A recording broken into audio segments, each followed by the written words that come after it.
28-0. Then Bill Paget hits Mark Grady 30 yards. Watch a great catch coming up here. Carmel wins it 41-8. Now here's Lee Owens with 3 good ones. They win 20-19. They're now 10-0. Now we go to Greenwood High School. They played Franklin Central tonight. And the Flashes playing the Woodmen. Flashes with the football. Tom Reesner will find Ryan Crafton right there. And then Gene Austin, the fine Flashes tailback. The younger brother of Bert Austin carries the ball right here on the run. And that will set up a short touchdown run for the same fellow, Gene Austin. He'll take it in here from 3 yards out. They made it 7-0 in the first quarter. Here's your final score. Franklin Central winning tonight 28-7 over Greenwood. We move now to Ron Colley. They are in the dark uniforms, home to 21-14. A tremendous game down there tonight. Final score in overtime, 28-27. Ron Colley pulls one out. Okay, we move now to Carmel. Second-ranked team in the big school classification. Class 5A. Fourth play of the game, Northwest taking on Carmel tonight. They punt. Carmel's John Dillon takes the ball down the sideline, 57 yards to set up their first touchdown and a blowout win. They take Northwest easily tonight, 41-8, the final score. We move on now to Lawrence Central in white. Midian and Southport pick it up. 14-6 Perry. There with the ball on the 7-yard line. 3rd and 2. Darren Dove running in from 2 yards up for the score. That makes it 21-6. Perry's in the white, Southport in the red. Tony Booker passes to the wrong team. That's Pete Oakes, who picks it off and then turns it back upfield on the catch and run on the interception for Perry Meridian's Falcons. He's eventually dragged down by his uniform number. After a dead ball personal foul and a bench foul, the ball goes to the 5-yard line. Darren Dove again running in for the score. That made it 28-6. That's how it ends. The Falcons beating the Cardinals 28-6. Remember again, winners advancing in the playoffs. Chittard and Muncie South. This is the opening kickoff. Rob Turner takes it on his own 20 for Chittard. They're in the blue, and the Trojan return man takes it back to the Muncie South 40-yard line. Chuck Schwanekamp's team winning 8 of 9 games coming into play tonight. Chittard quarterback Mike Somm hitting Chris Huddle with a 10-yard touchdown pass. And there you go, lickety-split, a 7-0 lead. Still first quarter. Somm hits Turner. He breaks a tackle and runs 50 yards. Adios. Write him off, put it on the board. That made it 14-0. Chittard in a romp. 50-6 tonight. Highlights of Carmel's game this evening, Carmel and Northwest. Carmel quarterback Bill Paget throwing a 40-yard pass complete to Jeff Lord at the 16-yard line. Carmel in the blue, the ball slightly underthrown. The receiver had to wait for it. John Dillon takes it in from the 4, giving Carmel a 28-0 lead in the third quarter. Northwest quarterback Randy Irvin is then intercepted by Carmel's strong safety, John Daly. Of course, the target for Carmel would be to make it all the way to the final. That's a target for everybody, but Carmel working themselves in the playoffs, and the young man running right at you. Nice move on the offensive player to get it back. Paget throwing a 30-yard pass to Mark Grady, who catches it on the second tip for the touchdown, and a 34-0 lead. Carmel winning 41-8 over Northwest tonight. Great game tonight.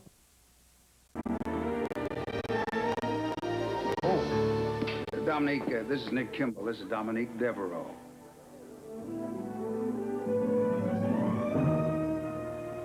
I give you fair warning.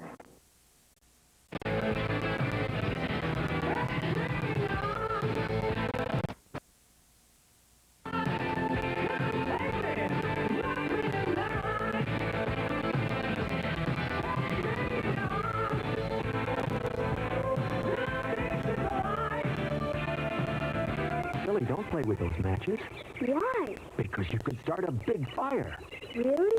Oh, yeah. All it takes is just one of those tiny matches, and you got a big fire, just like that. But why? Why? Because Smokey's friends don't play with matches, Billy. Oh, okay, Dad.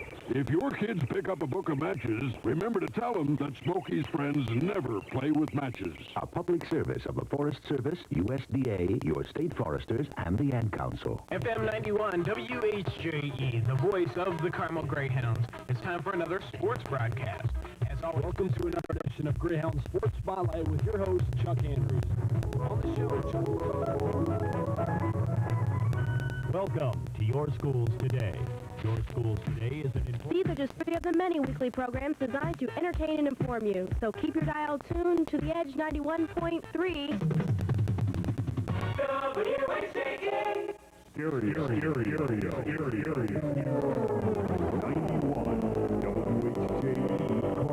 Carmel.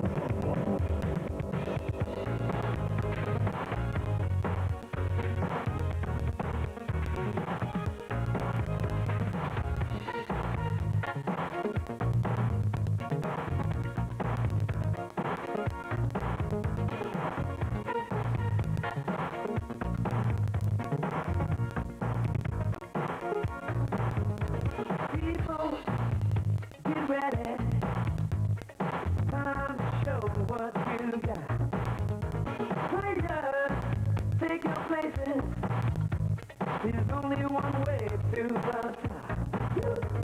Feel that victory, release that energy, and ride like the wind.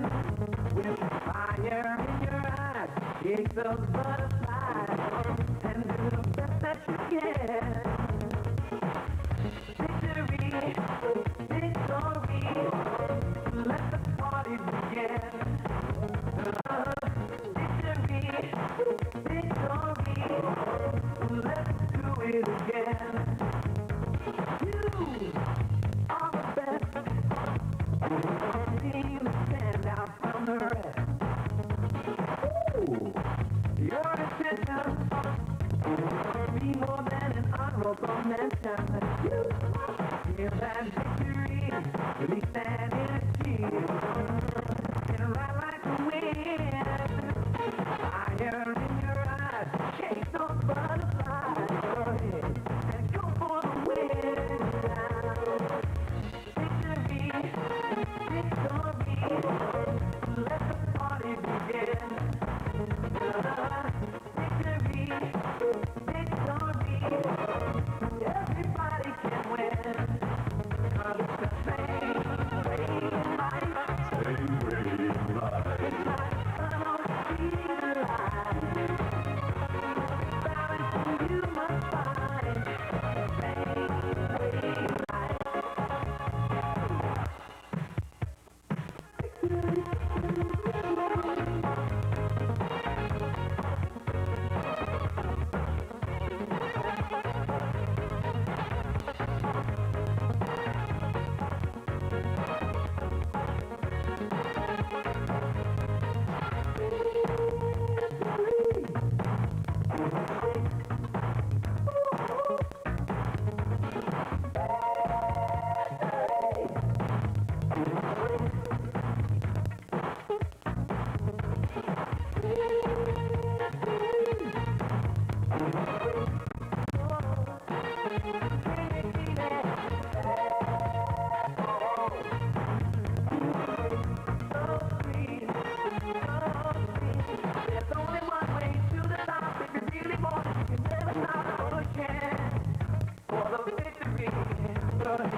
Hey, everybody, look, it's Janet Jackson. What's up, girl? He stood me up again. Again? Well, what's up with this guy? Do you really like him that much? Yes, honey, I love him. He is fine. He does a lot of nice things for me. I know he used to do nice stuff for you, but what has he done for you lately?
Both the Greyhounds and the Panthers stood deadlocked in a scoreless tie. Finally, however, in the third period, Carmel came up with a big play. Lead formation for Carmel. 2nd and 8 now from the North Central 38-yard line. Play action pass, Paget looking long, intended for Dillon out of the backfield. He caught it to the 10, the 5, down to the 1-yard line. John Dillon out of the backfield for the Greyhounds.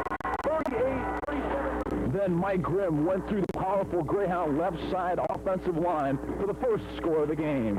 Mike Grimm to the left side, touchdown Greyhounds. First score of the night, 6-0. Carmel's on top in this battle. 8:18 left to play in the third period. The kick failed and Carmel was on top, 6-0. A little later, Grimm again extended the Greyhound lead.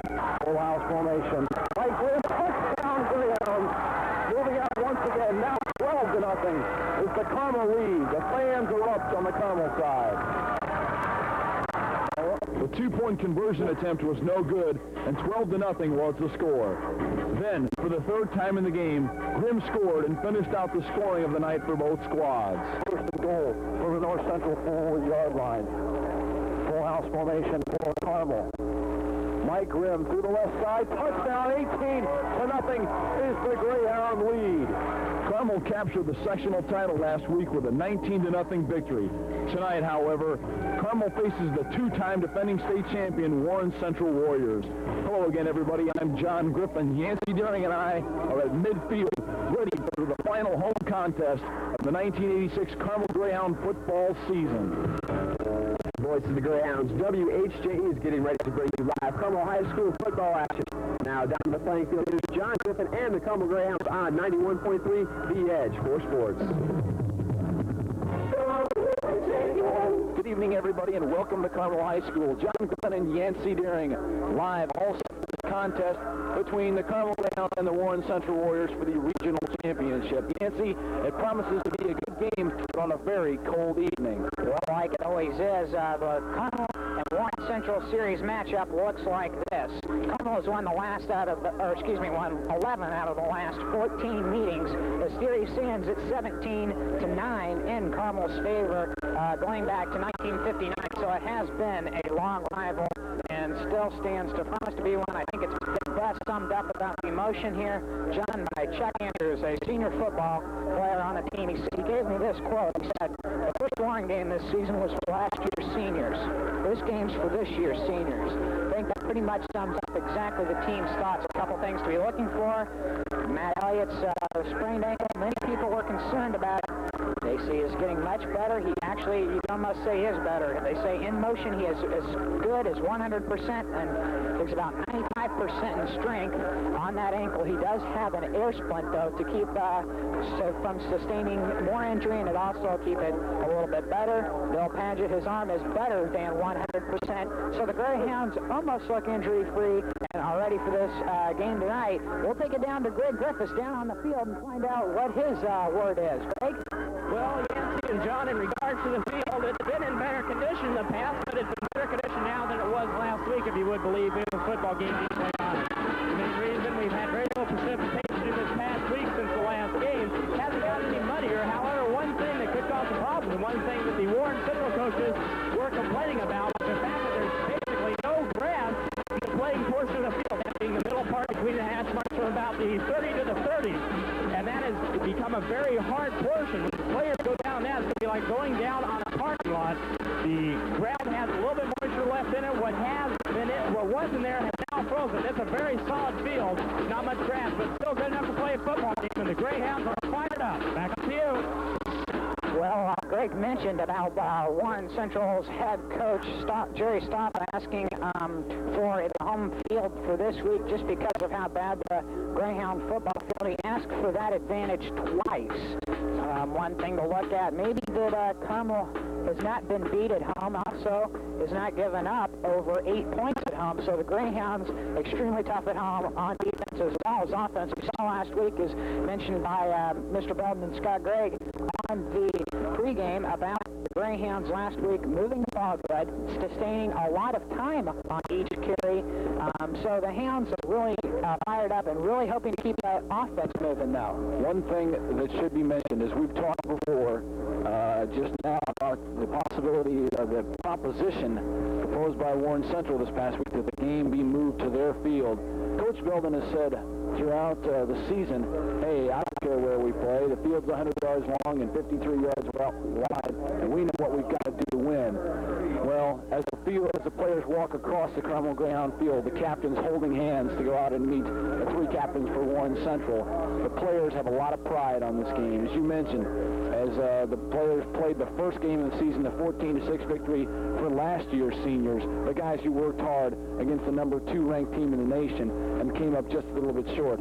These guys are ready to go tonight. If you think back to last year's first regular season contest against Warren Central, it was a very close game, no matter what the scoreboard or the paper said, due to a couple facts. The final score was 28-0. However, it was 7-0 at half, 7-0 at the end of 3 periods.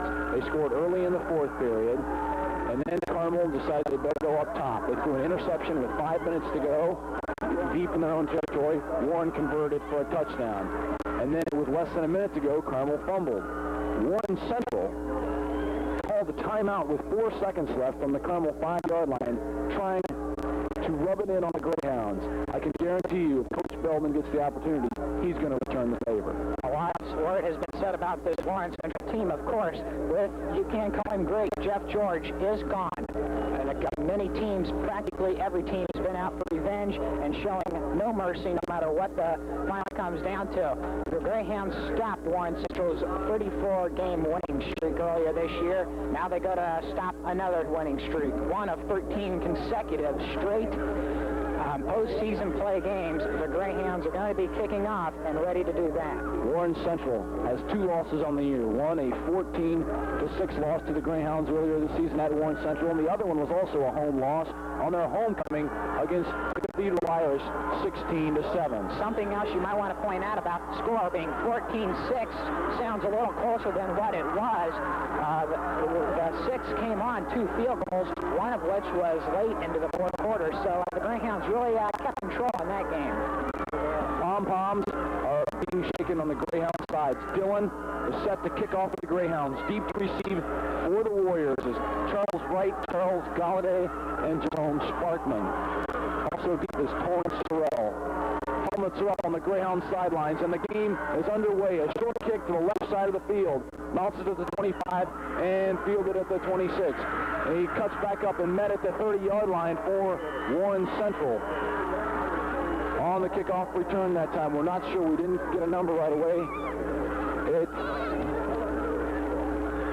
was number 33, Austin Young, returning the ball to the 30-yard line. Warren Central, first possession, 1st and 10. Well, now we get to see once again what those backfield horses can do. Those being Torrance Terrell and Sparkman, Jerome Sparkman, 2 great runners. They're split behind Aaron Spaulding, the sophomore quarterback, 5'7". Sparkman goes in motion. Terrell gets the ball on a handoff, cuts up the middle, gets 6, 7, 8 yards before he's finally tripped down. There's a lot of emotion in this game. A packed house on the Greyhound side, and Warren Central keeps filling up. As Greg mentioned to us here a little bit ago how crowded it was, he said on the ticket booth the crowd was lined up all the way past, there's like a hill that's, I'd say a good 40 yards. They said the line went all the way beyond the hill, so many people wanting to see this game. It's probably the most crucial game the Hounds have played so far this year. 2nd and 2 for the Warriors on their own 38-yard line. Mendez comes in motion, and a handoff straight up the middle. They get the first down. The ball carrier that time was Sparkman, the fullback. So 2 plays and a first down for the Warriors. The ball now placed out at their own 43-yard line. Well, right now we see Mark Hagan getting some signals from the sidelines from the coaches. The Hounds are going to have to stop that powerful run all night long. They're going to really have to toughen up. This is probably the best test of that Carmel front line this year. The Greyhound playing a lot of roverback positions. John Daly lining up as the 3rd linebacker along with Hagan and Belden. Back split behind Spaulding. Terrell comes in motion, and a flag is tossed in the air. We're going to have to see what the ref's called on that one. They're going to say encroachment against the Greyhounds, so giving Warren Central sort of a quick spurt. It's going to be 1st and 5 from right about the 48-yard line, John. The Greyhound defense is going to have to rise to the occasion as Warren, although they've only picked up 1 first down due to the short kick almost at midfield. The ball now resting on the Warriors' 48-yard line, 1st and 5. Yeaman split to the left.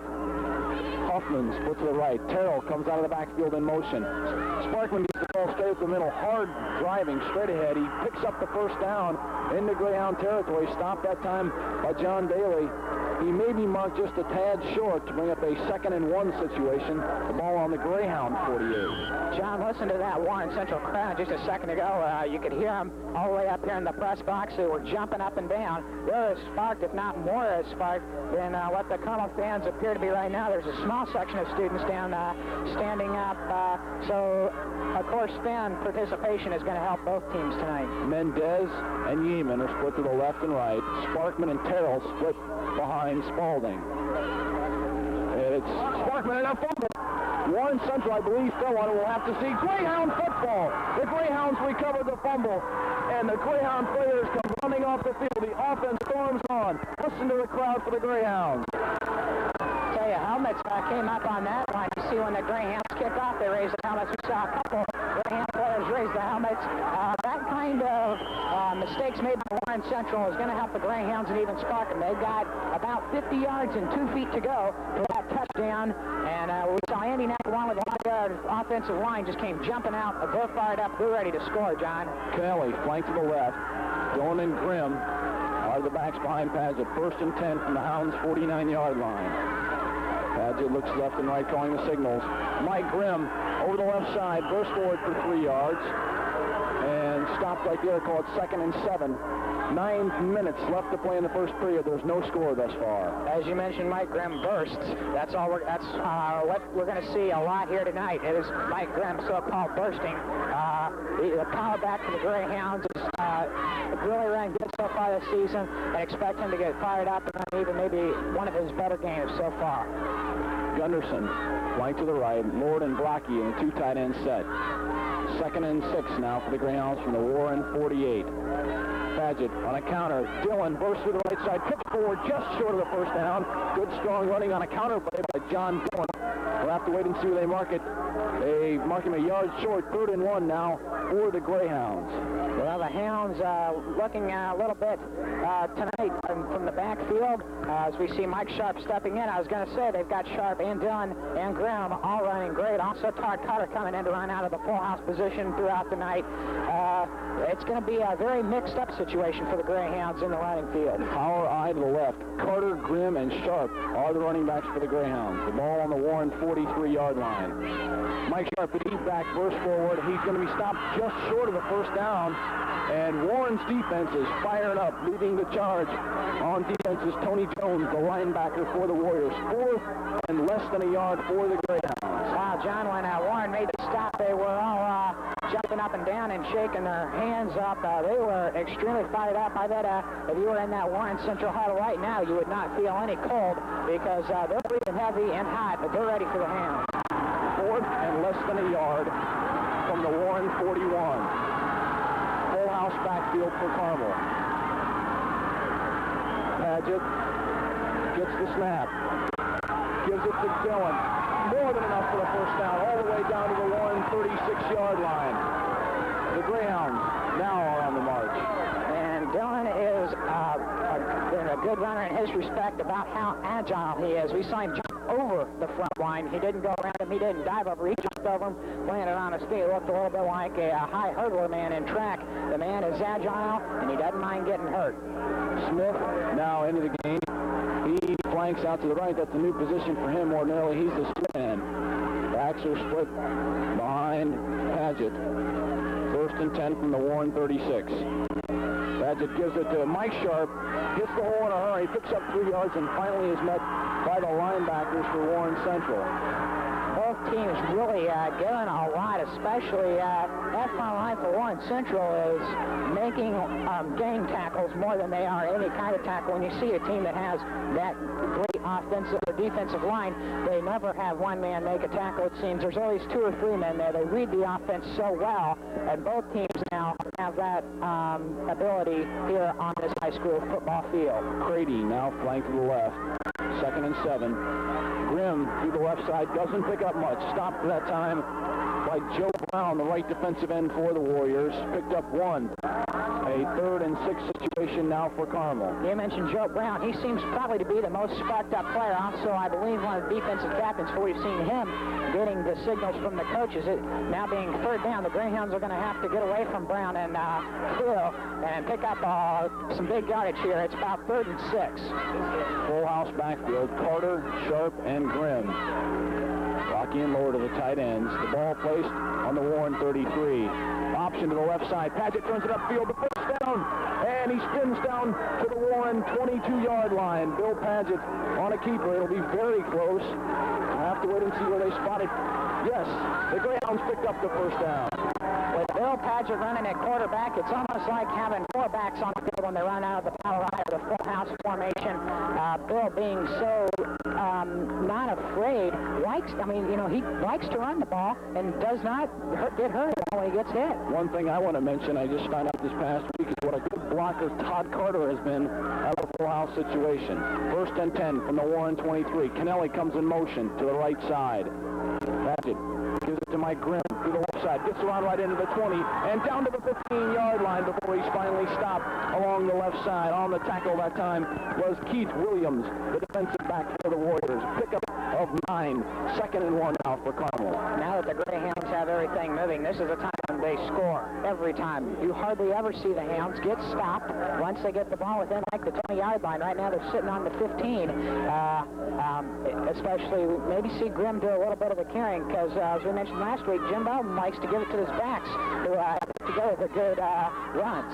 Wishbone formation. Grimm the up back, Carter and Sharp the deep backs. Paget looks left and right, gets the snap from Knapp, and Mike Sharp gets the carry straight ahead inside the 10-yard line down to the Warren 7. 1st and goal now for Carmel. 4:24 left to play in the first period. Tell you what, you talk about how good the Greyhound backfield is. There are also some tough cookies back there. During one game, I was down on the field doing what we see Greg Griffiths doing, and Sharp had a cut on his eye, more like a gash. He just took a Band-Aid on it, went back out in the game. His next play was a 20-yard run. Full house formation for the Greyhounds. 1st and goal from the Warren 10 is where they mark it. Paget gives it to Mike Grimm through the right side. 1st down near the 5-yard line. They will mark him at the 6. 2nd and goal from the 6 now for Carmel. Grimm gets a pickup of 3 already in this drive. He's had 4 carries and right at 20 yards. So it appears that Mike's not going to be stopped as bad as he was against North Central. I think against Warren, he's going to come out and stay on his game track, especially as mentally ready as he is. We might see a game-high record for Mr. Mike Grimm. The ball to go to Mike Sharp out of the wishbone formation with Carter and Grimm probably to lead the way. Grimm the up back, Sharp and Carter the deep back. 2nd and goal from the Warren 6. Option to the left, Paget keeps it, turns it upfield, inside, stopped in front of the goal line, down at the Warren 3-yard line. Paget doing a good job on the keeper. Listen to the Greyhound crowd come alive. Bill Paget made it down to right at the goal line, then they pushed him back a little bit, hit that ground hard. And talking about the field a little earlier, we mentioned how it is a little moist right now, but once it starts getting a little more colder, that's going to freeze, and that's going to get hard, and that's going to be like falling on pavement. Greyhounds, they roll up to put a little bit of cushion on the scoreboard before going against the hard ground. Full house backfield, 3rd and goal from the 1 for Carmel. Paget gives it to Grimm. He stopped trying to go across the left side, and it'll bring up a 4th down situation. Everybody in the stadium knew that play was coming. Yeah, it's hard to not call that one to Mike Grimm. First couple games, actually almost first 3 games, Mike was the leading, he is the leading touchdown man for the Greyhounds, but he was the only person besides 2 other people to get on the scoreboard in the first 2 games, so you had to say it's going to Grimm. Greyhounds have signaled for a timeout. A lot of emotion in this game. 4th and goal from the Greyhound 1. Down, standing on the track are the cheerleaders trying to get everyone ready, and also is Greg Griffiths for WHJE. Greg, what's the story down on the field? Well, John, you talk about cold weather for football. Well, this is definitely it. Don't believe, however, it's diminished the team spirit or the fan spirit for one instant. Everybody is alive right now. Though cold, alive. They got the 100,000 BTU salamander heaters down on both sidelines, keeping the players warm, and the fans are up on their feet to keep their blood moving and keep themselves heated up for this football game. Back up to you, Johnny. 4th and goal from the Greyhound 1. Coach Belden right now leaves the Greyhound huddle. 1-1. 2:23 left to play in the first period. Knapp brings the Greyhound offensive unit out of the huddle. Full house offense for the Greyhounds. The officials are now getting set. The Greyhound offensive line stands up now. Now get set. Fumble. Warren has recovered and stopped the Greyhounds from the Warren 1-yard line.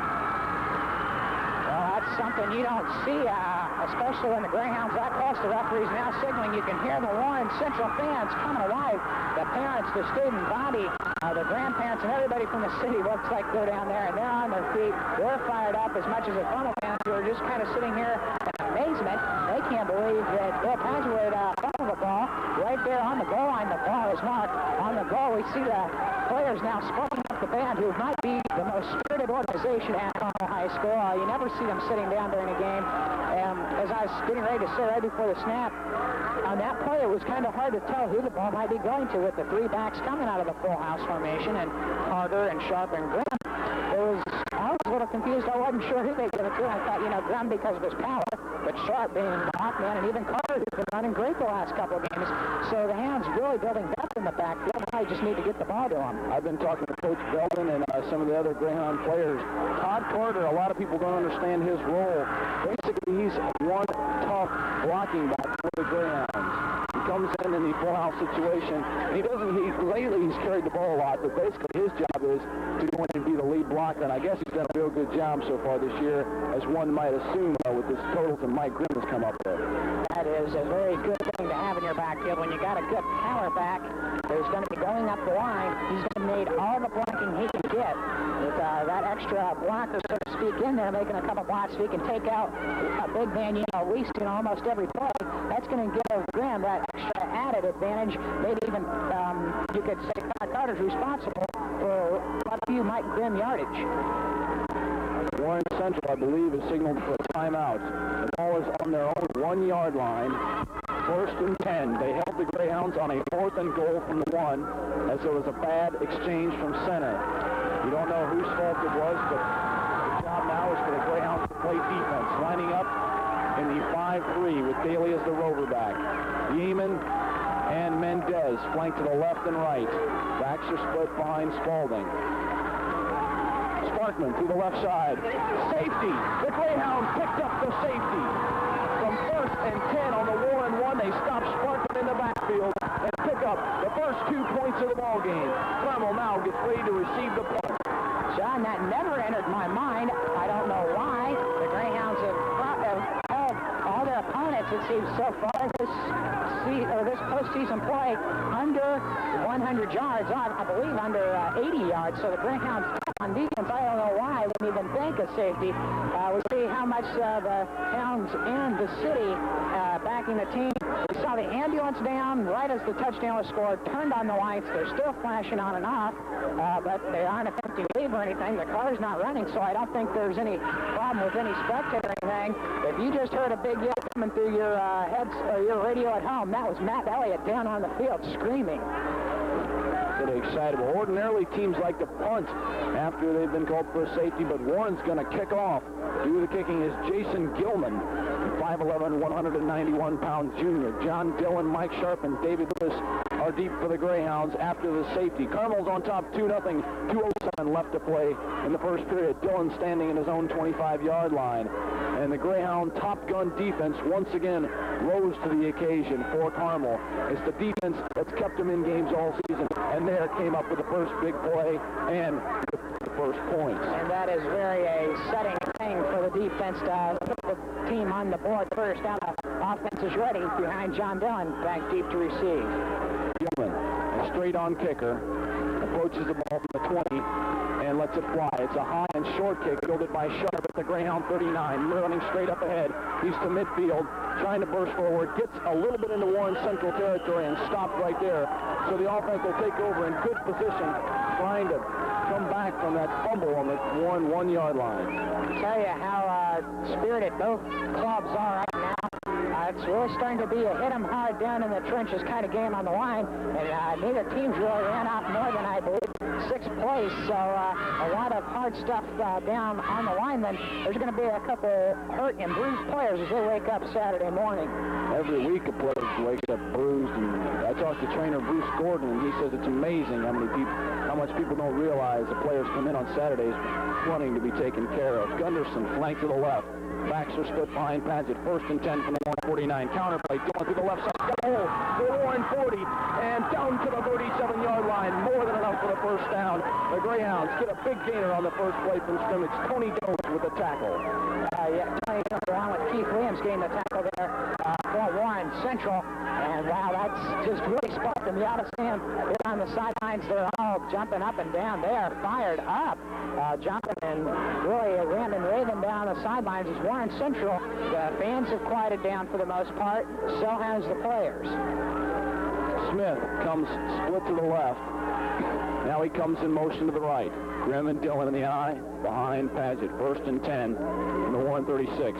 Mike Grimm on account of the right side. He's to the 30 and tipped up at the Warren 27-yard line. It'll be close to a first down, and the Greyhounds are doing a good job running 2 counter plays in a row. Well, they ran a counter play to Grimm on that 9-yard gainer that he had. And the first series of plays that set the ball up so close to getting the ball within the 15-yard line. Now running 2 back-to-back counter plays.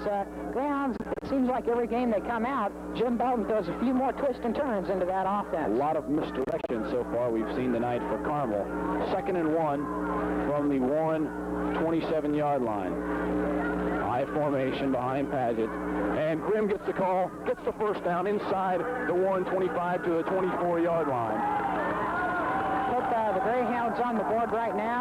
I think you'd be putting Warren Central into a deep hole, more than just a 9-0 lead in the first quarter, but that's hard to come out against something, especially, we mentioned, I believe it was against North Central last week, when a team is very spirited, they have a habit of once they get down, they go way down. They come off the emotional high and go into emotional deepness.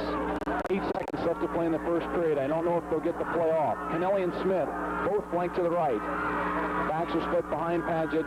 They didn't get the play off, and the first quarter comes to an end with the Greyhounds on top with a 2-0 score. A safety for the Greyhound defense are the points. We'll take it back to the station for the 60-second WHJE booster timeout. You're listening to the voice of the Greyhounds. At Union State Bank's Keystone Square office, Edie Bowles and Cindy Harvey are but 2 of the bank's employees involved in the business of banking and the financial well-being of their customers. For instance, Edie takes a personal interest in the business community, being active with the Merchants Association and the Business and Professional Women's Organization. But she's also a contributor to other civic activities, such as the Blood Bank program. Edie Bowles is another example of how personnel at Union State Bank carry on the bank's tradition of being concerned with the growth and well-being of the community. When Ken Allen arrives at his office at Union State Bank's Carmel headquarters, he is greeted with a waiting list of responsibilities requiring his attention as the bank's executive vice president. But when Ken's not involved in the ever-changing banking business, he's making change, serving soft drinks and hot dogs as a volunteer, as are other Union State Bank employees for a variety of charitable activities for the community and its residents. A Union State Bank tradition for more than 60 years.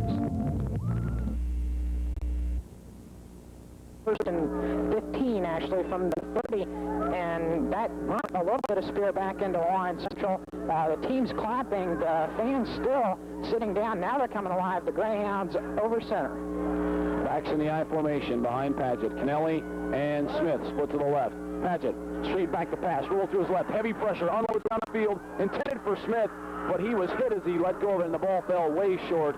Bring up a 2nd and 15 now from the Warren 29. Frank Smith's a little bit of a, well, you don't want to say a new figure, but we haven't seen much of Smith.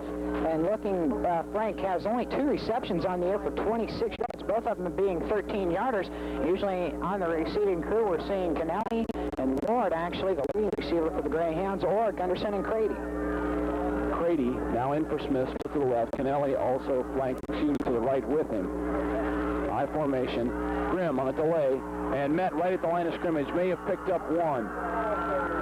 Greyhounds need to put together some kind of big play, especially now bringing up, third and long, third from the 30-yard line. They need to get down to right at the 15 to pick up the first down. So maybe watch a big counterplay here, a misdirection of some sort.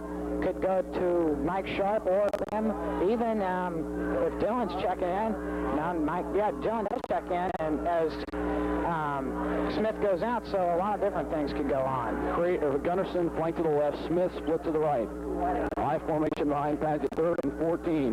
Drop straight back to pass. Once again, pressure, throws out in the right flat, and over the head of Grimm, who was open, out, coming out of the backfield in the left. And the ball falls incomplete, bringing up a 4th and 14 now from the Warren 28-yard line. Grimm was all by himself out there in left field, so to speak. There was nobody around him. If the pass was on, you could almost call that one for another 6 points. Something that Bill Paget has done the last 3 weeks, especially. He's overthrown his man. Bill needs to bring the passes down a little bit, maybe take a little more off of them, especially when under pressure. Maybe pick up a lot more yardage for the hands upstairs. So the key right now so far is the Greyhound offensive line from left to right. Elliott, Andrews, Knapp, Belden, and McDonough. They've got to do the job and give Paget the time. 4th and 14 from the Warren 28. Shotgun formation for Carmel. Backs are split to the side of Paget. He drops straight back to pass. Good protection this time. Fires down over the middle and put into heavy coverage intended for Crady. The ball falls incomplete, and Warren Central will take over on their own 28-yard line. Matt Elliott made one heck of a stop on Joe Brown. Pretty good-sized kid. He's only 5'9", but does weigh right at 170 pounds. Very solid. Elliott just kind of picked him up, threw him down. Said, you're not getting to Bill Paget this time. Right at the end, right as Bill was letting the ball go. Some of the Warren defenders got in, but still pretty good pass protection. Split to the right is Hoffman. Yeaman flanked to the left. Terrell and Sparkman split in the backfield. Terrell gets the call straight up ahead and stopped by Belden. He picked up 2 yards, but took and paid the price for that one. 2nd and 8 now from the Warren 30. 10:50 left to play in the first half. Carmel clinging to a 2-0 lead. That's right, in case you just joined us. They scored on a safety after fumbling a 4th and goal situation. They split out of the huddle this time. Mendez goes to the right and Yeaman to the left. Once again, the split backfield. Spalding, a slant, a fly pattern right down the middle, intended for Yeaman. Overthrows him out of bounds. Glaze on the coverage for the Hounds. Brings up a 3rd and 8 situation for Carmel. And you got to think that Warren is probably, if they're going to be successful tonight, is going to have to do it on the ground. Oh, yeah. A lot of people have said that the Greyhounds have been over-pursuing on that 2-yard pickup by Terrell. He did pick him up because of a little bit of over-pursuit by the front line. If it wasn't for the strong linebacking team, I think you might have the front line lay off a little bit. But with Belton and Hagen back there, even Decatur, the Hounds are tough. 3 receivers split to the right. Terrell, Yeaman, and Huffman. And they throw it complete. In and out of the hands of Bo Belden. Spalding that time. Rolling out to his right and throwing in the flat. Almost picked off by Bo Belden. However, that'll bring up a 4th and 8 situation now from the Warren 30. It looked as if Bo went more to knock it down than intercept it. He just batted at the ball. Maybe it was a little out of his reach. We really couldn't tell on the angle we had it. That was a little surprising. I figured, he would want to pick up the interception on 3rd down. Todd Wellman punting for Warren Central. Standing back at his own 16. Dillon, Lewis, and Daly driving back. A low snap. Relman picks it up on a short kick, very high, bounces at the ground, 47, and it takes a Warrior bounce to the ground, 40. Now the 39 is finally where it'll be down for Warren Central. The Greyhounds will take over, 1st and 10. Kirk Ayler downed it for the Warriors. The Hounds now definitely, they can't let the mistake they pulled on offense 2 series ago. They fumbled right on the goal line. That has to hurt the team. They've got to get back, of course, like they did really well the last series of plays. They were just hampered by a 5-yard penalty for offsides on a 1st down situation. So the Hounds need to pull together and put together a real strong drive from the 40. Grady, flank to the left, I formation behind Paget, 1st and 10 from the Carmel 39. Pitch to Sharp, cuts it up and picks up 2 yards, trying to get to the outside. Bring up a 2nd and 8 situation now for the Hounds. I would say the 2 leading rushers for the Greyhounds tonight, if I had to choose them, would be Mike Sharp and Mike Graham. Both of those last couple games, especially when Sharp came alive, it seemed the last couple games of the season when he really started progressing. Now is right up there almost with Grimm picking up right almost yard for yard with Mike. Smith now flank to the left. Lord and Brocky are the tight ends. 2nd and 8 for the Hounds. Paget on a long count. Option to left side. Pitches back to Sharp. A high pitch, but he gets a hold of it. Gets 1 block and is stopped on a good defensive play. Good pursuit by the Warriors. A pickup of 3 yards to bring up a 3rd and 5 situation. I'll tell you one thing. The fans on the Warren side are up and excited. The fans on the Carmel side are sitting down on the bleachers, staying cold, and aren't very fired up. One thing that me and you were talking about a little before, the Greyhounds in football this year are expected to win every game. When you're expected to win, it almost gets boring. I think if you see Warren Central maybe come back with some points on the board and take the lead, you see this crowd come alive, which is something that the Hounds need. A lot of shifting on offense. Kennelly now lines up in the backfield. Grady flank to the left. Now Kennelly comes in motion to the right. Paget drops straight back to pass. Heavy pursuit. Throws a screen. Almost intercepted by Warren Central. Heavy pursuit that time by Sparkman, lining up on defensive slot for Warren Central that time. Paget had to unload it, and it was almost picked off. Ball's incomplete. 4th and 5 for Carmel now from their own 44. Those of you who just joined us, you're listening to the voice of the Greyhounds, WHJE Carmel. The Greyhounds are on top, 2-0, but they are forced to punt from right at the 45-yard line. Rocky stands on his own 30, deep to receive for Warren Central. Standing in his own 40, in his own 23-yard line. Rocky, it's a good snap, a low line drive kick to the 25, and running straight ahead, tackled at the 35 is Creighton McGuire for Warren Central. They'll get decent field position from their own 35. 8:17 left to play in the first half. Carmel's on top by a 2-0 score on a safety in the first period. John, this is starting to look a little bit like last week. It's going to be a defensive battle, it appears, for the most part of the game. Both teams have played good on defense. Outside of the first series that Carmel had, Warren Central has stopped them pretty well. Yeaman flank to the left. Kemper covering him. Glaze covering Hoffman to the right. Terrell gets the call. Burst forward for 2 yards is all they're going to give him. Hagan on the stop for the ground. 2nd and 8 now for Warren Central.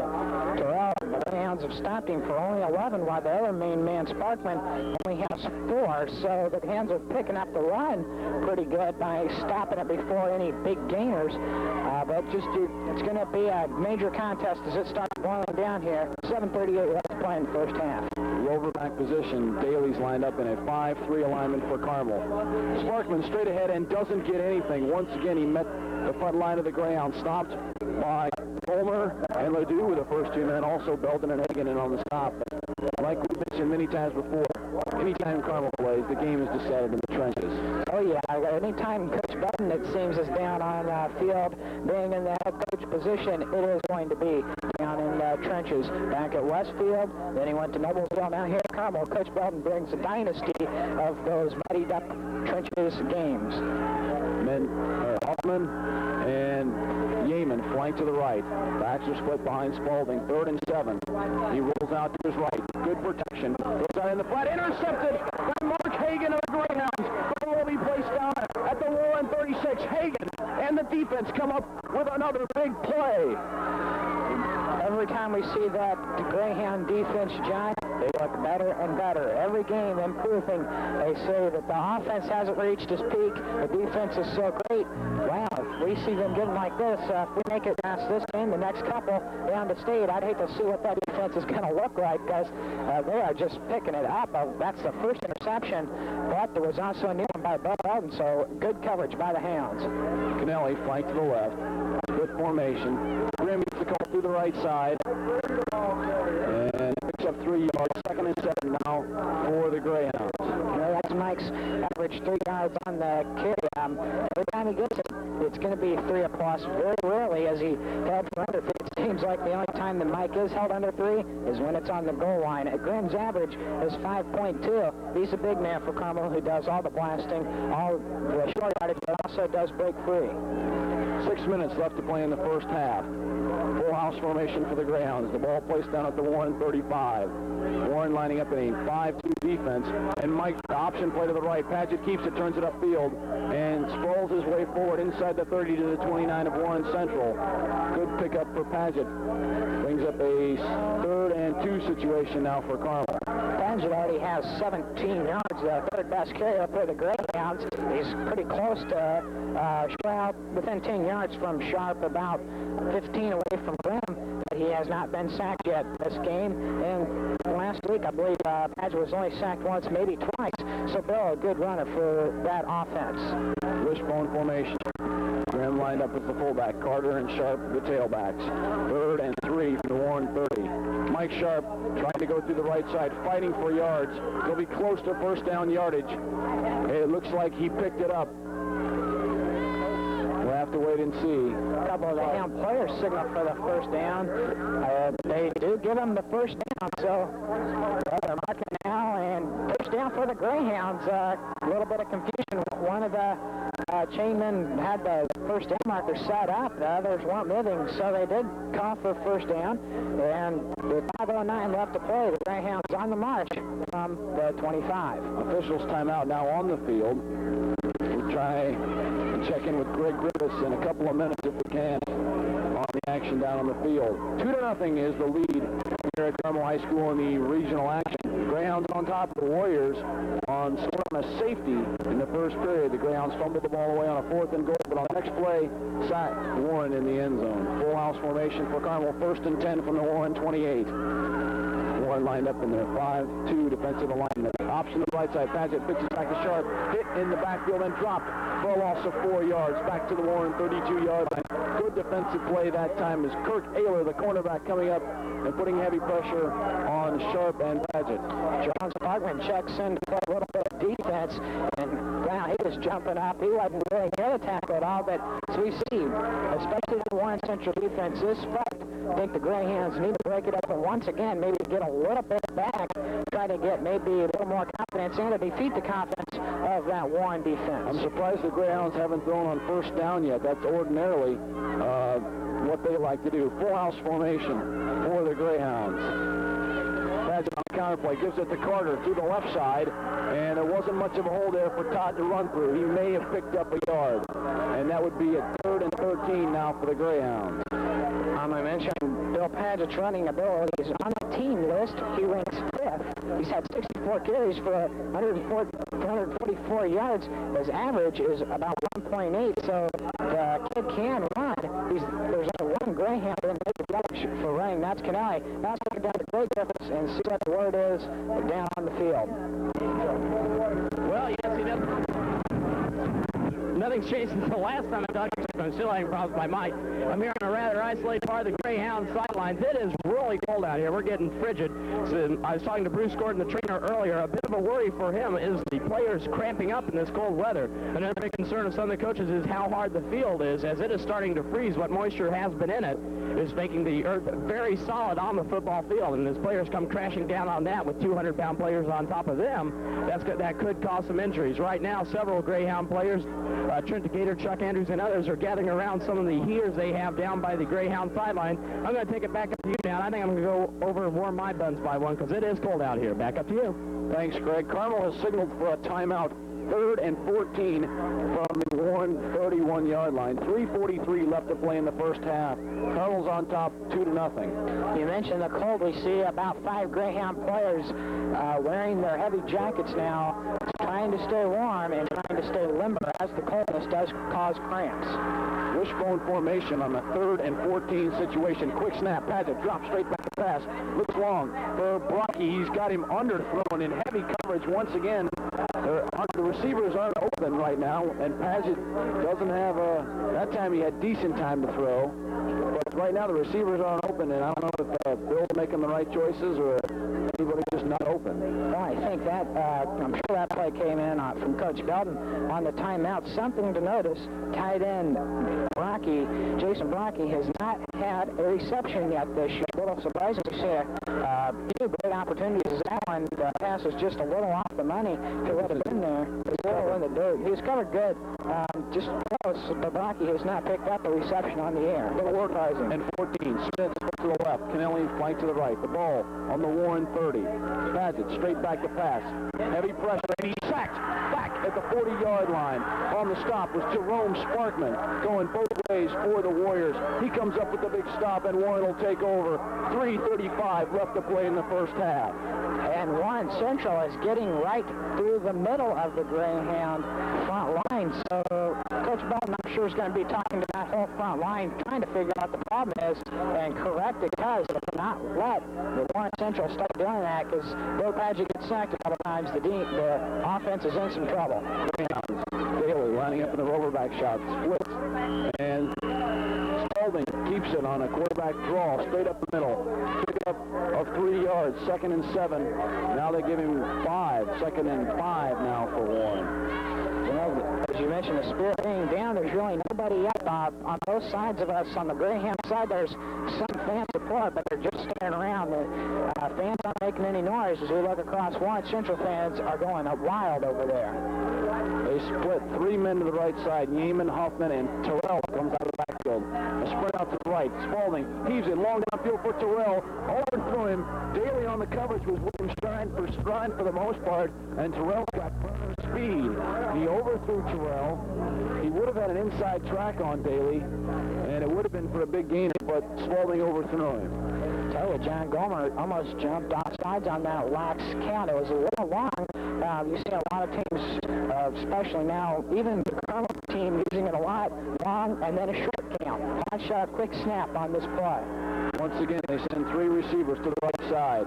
Sparkman, the lone setback for the Warriors. 3rd and 5 from their own 44. A reverse play to Terrell, deep in the backfield. Rasky misses him. Glaze comes up, and they stop him short of the first down. Glaze on the stop for the Greyhounds. It'll bring up a 4th and 1 situation from the Warren 48. I think John Rasky might have been a little surprised. He was looking for that quarterback. Rasky, one of the sack leaders for the Greyhounds. He wanted him bad, but just short, because once Terrell got the ball, he was gone. Rasky had to make a dive to even come with to make it look close of an effort. And it was a good effort, though, made by Rasky, but Terrell just a good back and have that wide open space to run. Bowman into punt on a 4th and 1 situation from the 48-yard line. 2 minutes left to play in the first half. Good snap this time. And Dillon back at the Greyhound 12-yard line. Backfield now runs straight up the middle to the 15 to the 20-yard line before he's finally stopped. 1:56 left to play in the first half. Carmel's on top 2-0. It'll take over 1st and 10 from their own 21-yard line. Dillon has a 20-yard average on kickoff returns. They're only picking up about 6 or 7, quite a bit below his average. But the Greyhounds on kickoff returns, their top, those 6 or 7 men are not, there's only one man under 15 yards, and that's Todd Carter, who's only had 1 return. So the Hounds have quite a bit of kickoff and punt return crew. Key now for the Greyhounds is not to make a turnover deep in their own territory. 1st and 10 from their own 21. Gunnarsson flank to the left. Dillon and Grimm split behind Paget.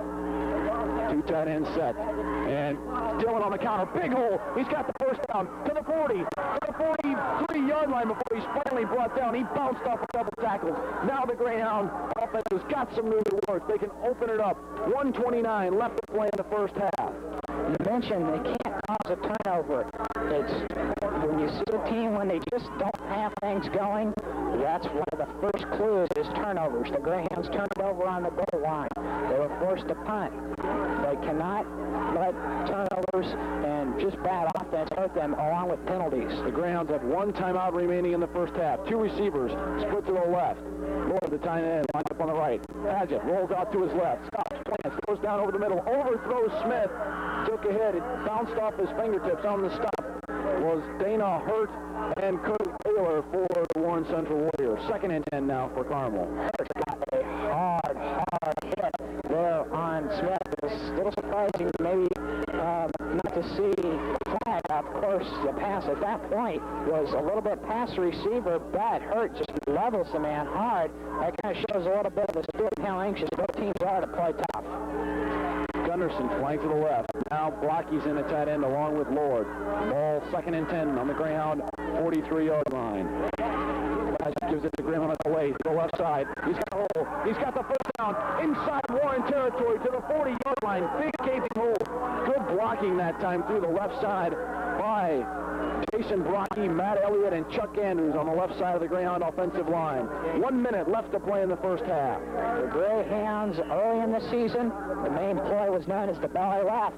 Go to the left-hand side along with Brocky and crew with Mike Grimm. Touchdown. That was just kind of an old remnant of that one. Greyhounds picked up. Smooth 14 on the play. Clock continues to run. 45 seconds left to play. Kennelly and Crady flank to the left. Lord lined up on the right side. Kennelly moved on the play. Flag's tossed up in the air. He throws out intended for Kennelly. Comes down with it out of bounds at the 27-yard line. But it looked like he moved before the ball was snapped, and he'll mark off 5 against the Greyhounds. Again, something the Hounds cannot let hamper their offense. Fumbles and other turnovers along with penalties. When it is going against the Greyhounds, talking to Warren Central now about the options with 35 seconds left. Don't know really exactly what they're going to do. They might just decline the down. No, they aren't. They're going to march the ball back another 5 yards, so it's 1st and 15 from the 45. And the Greyhounds, I believe, I thought maybe they took their last timeout, but the ref just re-signaling the penalty, so the Hounds still have one timeout, 35 seconds to go in the first half. Lord splits out to the left as the tight end. Gunderson and Smith are split out to the right. 1st and 15 for Carmel from the Warren 45. They give it to Grimm going straight ahead, and he picks up 1 yard up on the middle. Making the stop for the Warriors was Chris Curtis, the left tackle.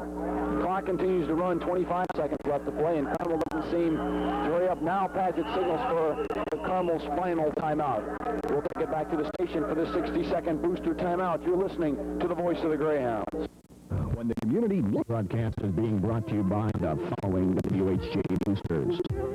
William K. McGarvey, M.D., Tim and Jane McKinley, John and Sue McMullen, Steve and Jen McCracken, Joe and Ruth Ann McDonough, Randy and Donna Mitchell, Bill and Sharon Moore, Tom and Susie Moore, Robert and Shirley Muller, Bob and Jan Murphy, Tom and Kay, Laura and Dan, and Charlotte Nelson, the K.S. Nurkowitz family, Eileen and Jim O'Neill Sr., Paul and Elnora Osler, William T. Oviatt, Jim and Barb Paget, Bill and Gail Paramore, Park Parts Incorporated, John and Carolyn Passanen. If you'd like to be a WHJ booster, send $15 for your family, $25 for your business to the WHJ Booster Club, 520 East Main Street, Carmel, Indiana, 46032. And your name will be added to our list. Welcome back to Carmel High School. John Griffin along with Yancey Deering in the regional action. 2nd and 14 now for the Greyhounds. 22 seconds left to play in the first half. The Greyhounds are on top by a 2-0 score. Two receivers, Kennelly and Crady, flank to the right. Lord, the tight end, lined up on the left. Paget drops back to pass. Pump fakes, goes long, got Kennelly wide open down the left sidelines. He goes up for it and batted down. Good defensive recovery that time. Casey Puff Duesterberg making the stop for Warren Central. A pump fake had Kennelly wide open, but good defensive recovery by the Warriors came back and was able to prevent the touchdown. Yeah, the defensive man stayed with the receivers. Two Carmel receivers got downfield pretty good. Also followed real tight by Warren Central. They are picking up good coverage up the pass tonight. Bill Padgett made two great fakes to his right-hand side short and then heaved it long, but it was batted away. Brings up 3rd and 14. 14 seconds left to play in the period. Two receivers split to the left. Lord split to the right. They give it to Grimm running straight ahead, and he gets to the 39-yard line, and that's it.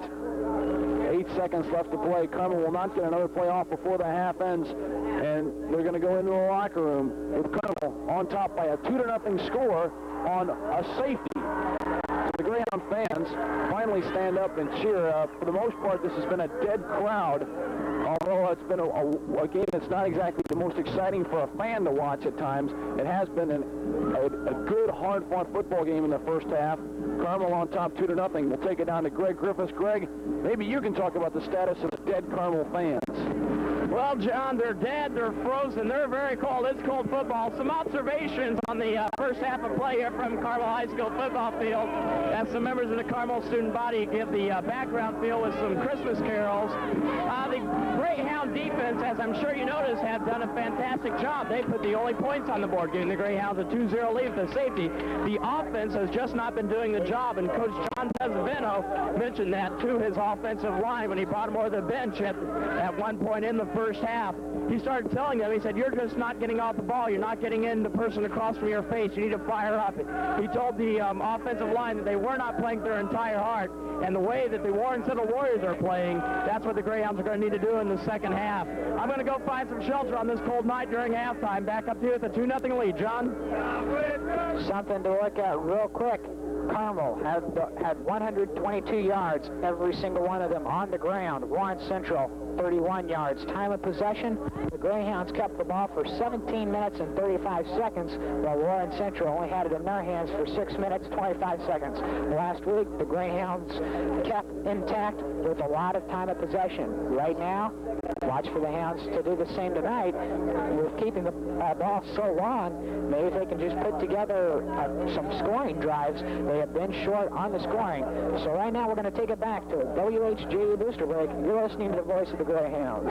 When the community needs volunteers to help with a charitable event, Dave Havens, like other Union State Bank employees, eagerly contributes his personal time and effort to support the various programs boosting civic growth and well-being.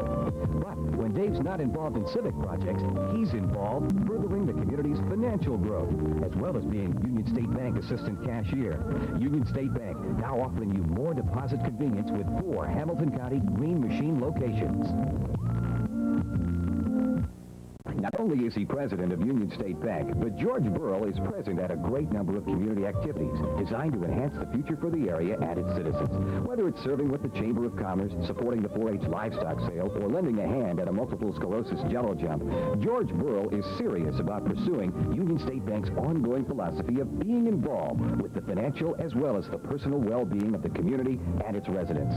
Union State Bank, the bank behind your future since 1923. Member FDIC. Central at halftime with a 2-0 score. And the only thing you can say about this game, Yancey, was in the first half, it's been a hard-fought battle down in the trenches, and definitely it's been the Carmel defense that's once again kept them in the game. Oh, yeah, that defense picked up the safety, Carmel's only points, and it's kind of fitting that the team is right now being carried by the defense, who has really been the major part all season. It has, so to speak, almost carried this Greyhound team. Now we're going to have a new special here at Carmel High School, some basketball action, talking to Coach Rosenberg of the Lady Greyhounds. Hello, everybody, and welcome back to halftime tonight, the Carmel versus Warren Central Regional. Our halftime guest today is Mrs. Sharon Rosenberg, the head coach of the girls basketball. And Coach, thanks for being here. Well, I'm glad to be here. It's a cold evening, isn't it? And but everybody's surviving, but it's good to be here and join in the excitement of the game. Well, our focus, especially your focus, which has been the last couple of weeks, is to the season ahead, girls basketball season. A lot of people are returning. First of all, comment on last year's season and just short look at the year of 1985? Well, last year we were coming into a new season after graduating 7 seniors, and the nucleus of our team was a bunch of talented sophomores, but yet inexperienced at a varsity level of play. So I think people didn't underestimate the potential of the talent, but weren't quite sure, our opponents, if we could get it together to have a good season, and we did have a good season. We were 14-7 on the season, and upset a couple teams and defeated some teams that went on to be in the semi-state level of competition in the state tournament in other parts of the state. So we were pleased with that part of our season. Our stumbling block, of course, was Noblesville, who was ranked #1 most of the season and did beat us 4 points in sectional play. Last year we graduated 3 seniors, one that started part of the time, Gene Stevens, and then 2 others that were tremendous help on the bench. But the nucleus of our team is back.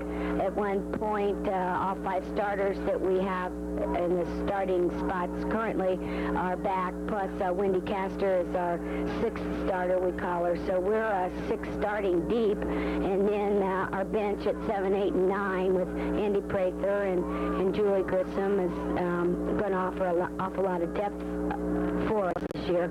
We are veterans in one respect, but yet a young veteran team. You mentioned a young veteran squad. That's interesting that you mentioned, because in the starting lineup you've got 2 seniors, Jody Vaughn and Kristen Gutzko, but then they're the 2 big girls down low, Kristen 6'1" and Jody 6 foot, but everybody else is underclassmen. Right, Susan Grimmel's about a 5'10" junior who started for us last year, earned that spot about halfway through the season. And then Kathy Miller and Emily McCracken are both juniors, and they started every game for us last year unless they were sick or hurt. So they are veterans in that respect, but still they are very young. Jody Vaughn has made tremendous gains since her sophomore year, has improved steadily, does an awful lot of off-season work. And then Kristen Gutzkow, our only 2-year letter winner, coming back, and she was our leading scorer in last year's season, and we're looking for good inside play from her this year. You mentioned the 2 guards for the Lady Hounds, McCracken and Miller. They're 2 very exciting guards, and you know, when people think of that, especially basketball, girls basketball, there was a lot of controversy last winter, if we can think back about girls basketball articles and such. But these 2 make it exciting, and from what I've seen of the Lady Hounds, it promises to be a quick-paced and exciting season. That is true. There was controversy, but that, unfortunately, is the opinion of people, that it's a slow-down game, play against a lot of zones, hold the ball, and until we can convince people that it's not necessarily that way and get them out and have them see, you know, through the help of, like, WHJE, you're their eyes a lot of times over the radio. But I think if they would come watch our guards, we are 4-guard deep this year. We can run 3-guard, 4-guard offense, and I would, and I'm conservative with my comments usually, but I'd say that Kathy and Emily together one of the better 2-guard pairs in the entire state as far as working together, leading the fast break, the defensive work, and their strength in the game. And they're always looking for the opening inside to give the ball off to our big people inside. So they, not that, you know, we can't slam dunk. That's just not in our bag of tricks, or most girls' teams' bag of tricks, but we can go down at a fast pace as in our scrimmage game. We get the ball out. We like quickening the offense, and we like to entertain our crowd and get people there and show them that we can play rough and aggressive and still fast-tempo game. And those 2 guys do lead the way and don't take anything away from Wendy Cast, who can fill right in there and do just as well with them. How about Julie Grissom coming off the knee injury? I saw the scrimmage game Thursday night, last night, and she looked like she'd recovered pretty well from a pretty serious knee injury last season. She was out. Our 5th game was rebuff last year, and then she was out the rest of the season with the injury. But she's got a big heart, and she's a competitor and wants to play. She's not real agile with this big heavy brace, which is obvious, but she is learning to compensate with it and just keeps working very hard at her game and wants to play and add what she can to the team. So yes, she has recovered, and her number one goal is not to get hurt, so she does her exercises and wears a brace and gets taped, and she's going to be able to help us from the bench this year. You mentioned the fast tempo game, and you know, anybody, if they've got the speed, can kick the ball or can get it. Once they get the ball out to them, they can run with it. But the girls for the Lady Hounds showed me so far that they can kick it outside. The girls down low grabbing the boards and tossing it out. What kind of drills and stuff do you work on with them in practice to get them to put the ball out on the wing so quick on the fast break? Well, actually, a lot of that started last year. We try to limit the dribbles. We have 2 times to dribble, take the ball to the basket, or to improve a passing lane. And so we have lanes that we fill going down the court, and we get the ball out, call for the outlet. The guard might have to come back to the ball.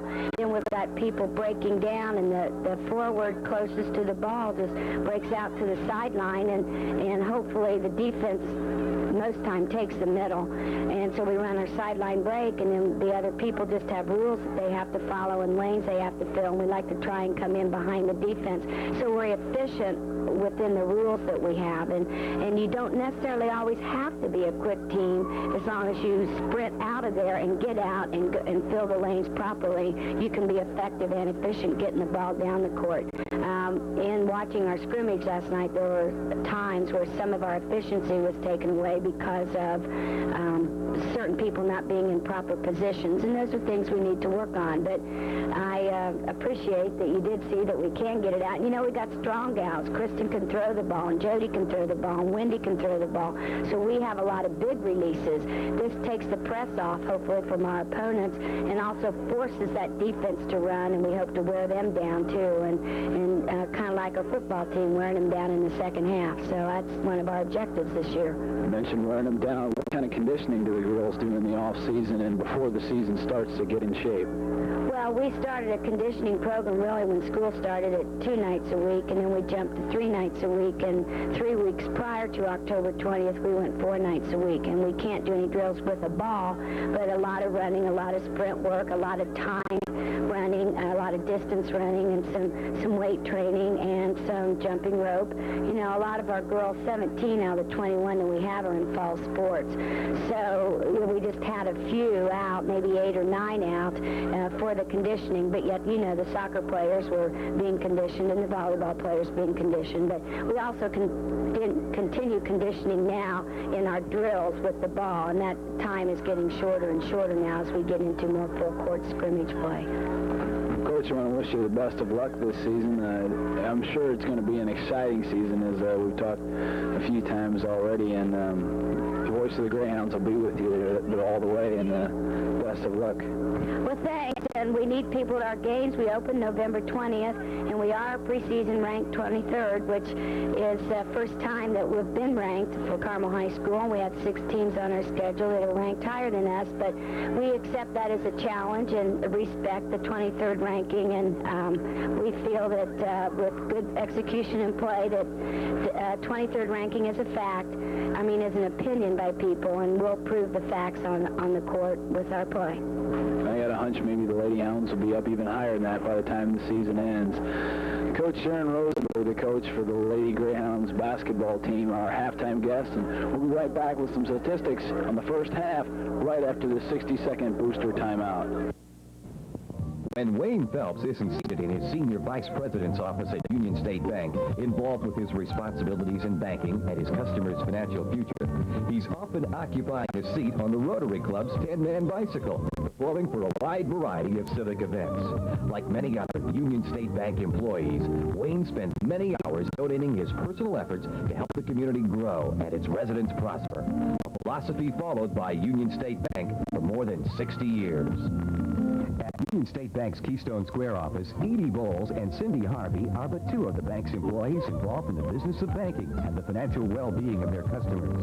For instance, Edie takes a personal interest in the business community, being active with the Merchants Association and the Business and Professional Women's Organization. But she's also a contributor to other civic activities, such as the Blood Bank program. Edie Edie Bowles is another example of how personnel at Union State Bank carry on the bank's tradition of being concerned with the growth and well-being of the community.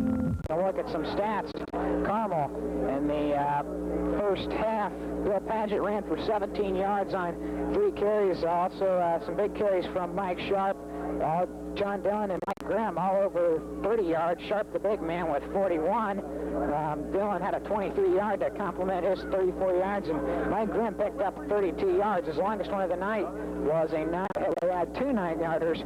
In passing, the Greyhounds 0 yardage. For Warren Central, they had 5 yards on the ground by quarterback Spalding. Starkman, the Greyhounds have stopped well, along with Terrell. Sparkman only has 4 yards, and Terrell has 18. The Greyhounds are playing pretty good on offense, or defense, rather, picking up the run. They're carrying the team right now. We've minute 15 left to play in the half. The Greyhounds are up 2-0. For total yardage, we mentioned a little earlier, the Greyhounds have 122 yards, and the Warren Central Warriors have 31. Neither team has completed a pass tonight. So, again, the only scoring that happened so far tonight has been a safety. Sparkman was tackled in the backfield, and the Greyhounds picked up that touchdown, to the backfield being the end zone. Elliott and Hagan in to pick up the safety for the Hounds. Well, you look at the scoring, as you mentioned, the Greyhounds had an opportunity to put a touchdown on the board. They drove down on their first drive after recovering a Warren fumble on Warren's first possession in Carmel territory. They drove the length of the field, and now you can hear the Greyhound players rush out of the locker room at halftime onto the field. The Carmel drove the length of the field, came up with a 4th and goal situation from the 1. Called timeout, fumbled the exchange.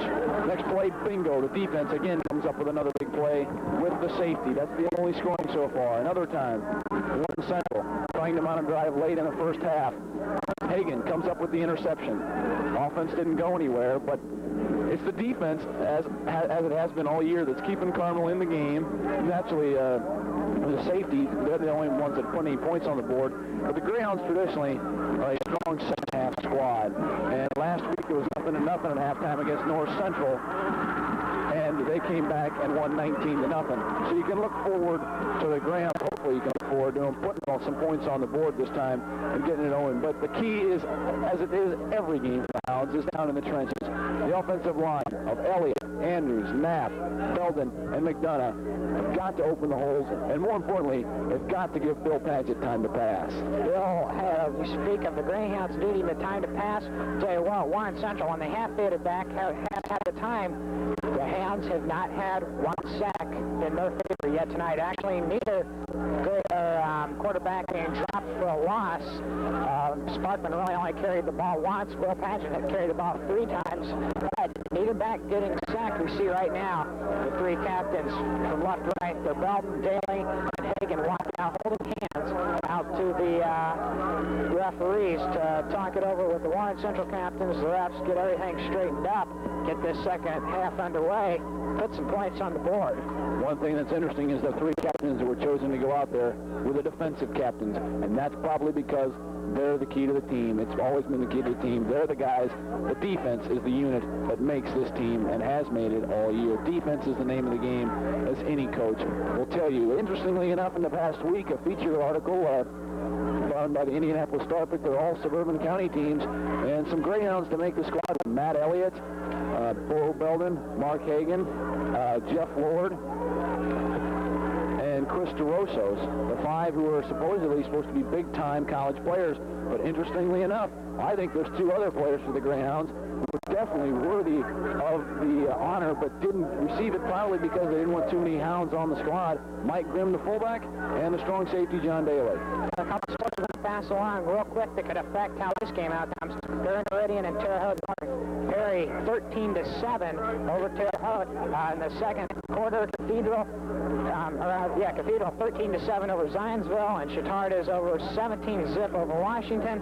So a couple area scores to pass along. guarantee you that we're going to be watching that Perry Meridian and Terre Haute North game, especially. It could determine where the winner of this game is going to be played. And looking at the scoreboard, it looks a little odd, John. It looks like it's the beginning of a basketball game score. This 2-0. Or the final of a baseball game.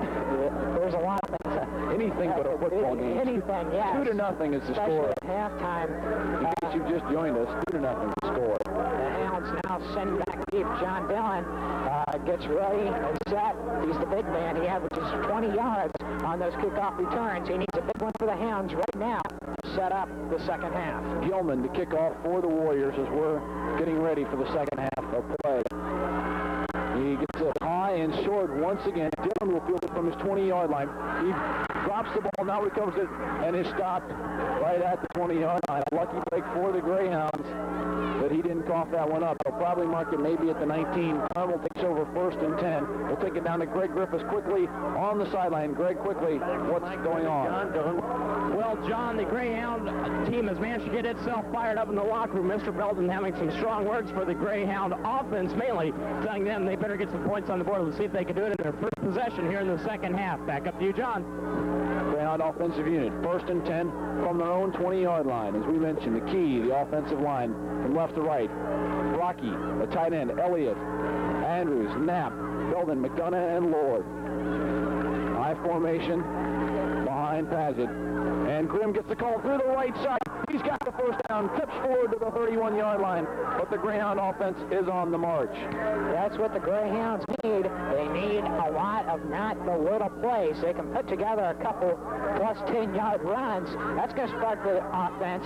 Watch when the Greyhounds running game is established, the passing game always follows and coming better. Mike Grimm already has 43 yards, so he's looking at a 100 gainer tonight. The Greyhounds traditionally like to throw on first down, but they haven't done that yet. They like to pick up a first down, and let's see if they do it right now. Gunnarsson flank to the left. 2 tight end set for the Hounds. 1st and 10 from the Warren 30. Showing blitz. They give it to Grimm through the right side again, and another big hole. He picks up another Greyhound first down through the right side over the blocking, this time of Lord, McDonough, and Belden. Through the right side. Another Greyhound first down. No, they're going to mark him just short. 2nd and 1, but another strong carry through the right side. You mentioned how strong that left side has been so far this year, but right now Mike Grimm's taking a little advantage of his strong right side. Picked up an 11-yarder, now a 9-yarder. 2nd and 10 from the 40. 2nd and 1. Sorry, Yancey. That's close. Kennelly flank to the left. High formation. Sharp and Grimm. Grimm gets the call, and I think he got the first down. We'll have to wait and see. He didn't pick up much going straight ahead. I think this one's going to come down to what the chains tell us, John. They haven't signaled to bring him in. No first down, so the Greyhounds picked up about 6 inches on the play. From the distance of what the stripes are on the field, looks to be about 6 or 7 inches, and that's all the further they moved it. Bill Paget talking to the quarterbacks. They're going to bring the chains out, though, and figure out how close the Greyhounds have to go. And it is going to be very close. He gets the first down, so we thought it was not going to be a first down. Bill Paget asked the ref to bring the chains out. They did. First down Greyhounds. Now it's 1st and 10 from the 20. So the Hounds are ready to play. Put together 2 quick big gainers in the second half. Smith flanks to the left. Rocky and Lord of the tight ends. Sharp and Grimm split behind Paget. A counter. Mike Sharp spins his way through the right side and flip-flops over one man as he's tackled. Pickup of 1 yard. You know, something that's interesting is the Greyhounds are keeping all 4 of their top receivers fresh. Even though Smith and Crady ordinarily split ends, they're running them in at the flanker position. That way, neither one of them gets stiff and gets cold too much due to this cold weather. That way, if they put them in both the flanker and split end, and they're fresh and ready. You watch the Greyhounds in the later parts of the Hounds tend to throw more, so they are, I would say, saving them. Mike Sharp bursts through from the right side, stopped by Sparkman after a gain of only 1. This will bring up a 3rd and 8 situation now for the Hounds. The Greyhounds, again, we said, have put together some big ones early, now just getting stopped for a 2-yarder, now just a 1. The Greyhounds, they need another big gainer even to pick up first down now. I think maybe poke that final burst that the Greyhounds need. We look at the fans, they're standing, but they're quiet. Kind of surprised, though, especially this is a big game because the Greyhounds don't win here, and it's into the locker room and wait till next season. A lot of motion. Lord lines up on the right side. Smith split to the left. Kennelly now comes in motion to the left. 3rd and 7 from the Greyhound 43. A delay. Grimm to the right side. Not much of a hole, and he doesn't get many yards. He may have picked up 1. Brings up a 4th and 6 now for Carmel. And the punting unit comes onto the field. And once again, there is no noise out of the Greyhound sideline. That's right. Any noise you hear is coming from that Warren Central side. So that kind of gives you a slight indication of how fired up they're after they're across the field and the track plus the stands. So they are making some noise over here. The Greyhound side, you could hear a pin drop, John. Bellins makes a good snap back to Brocky. And a high and booming kick for Jason Brocky. Back to the 18-yard line. Fielded and run straight up ahead, and a good return back to the 20. So the Greyhound Top Gun defense comes back out onto the field, trying to take command of this ball game. 2-0 is the score. 8:06 left to play in the 3rd period. The Greyhounds on top. They scored on a safety in the 1st quarter, in case you just joined us. How strong are the Greyhounds when they punt? I'll tell you, John, they have Jason Brocky has 50-yard, over 50-yard punts. He has an average of 40 yards. A couple weak kicks earlier hurt him. One man flanked out to the left. Mendez comes in motion. Quarterback draw by Spalding, and he's finally wrapped down by David Lewis, but not after a big gain of 8 or 9. Probably close to the 1st down.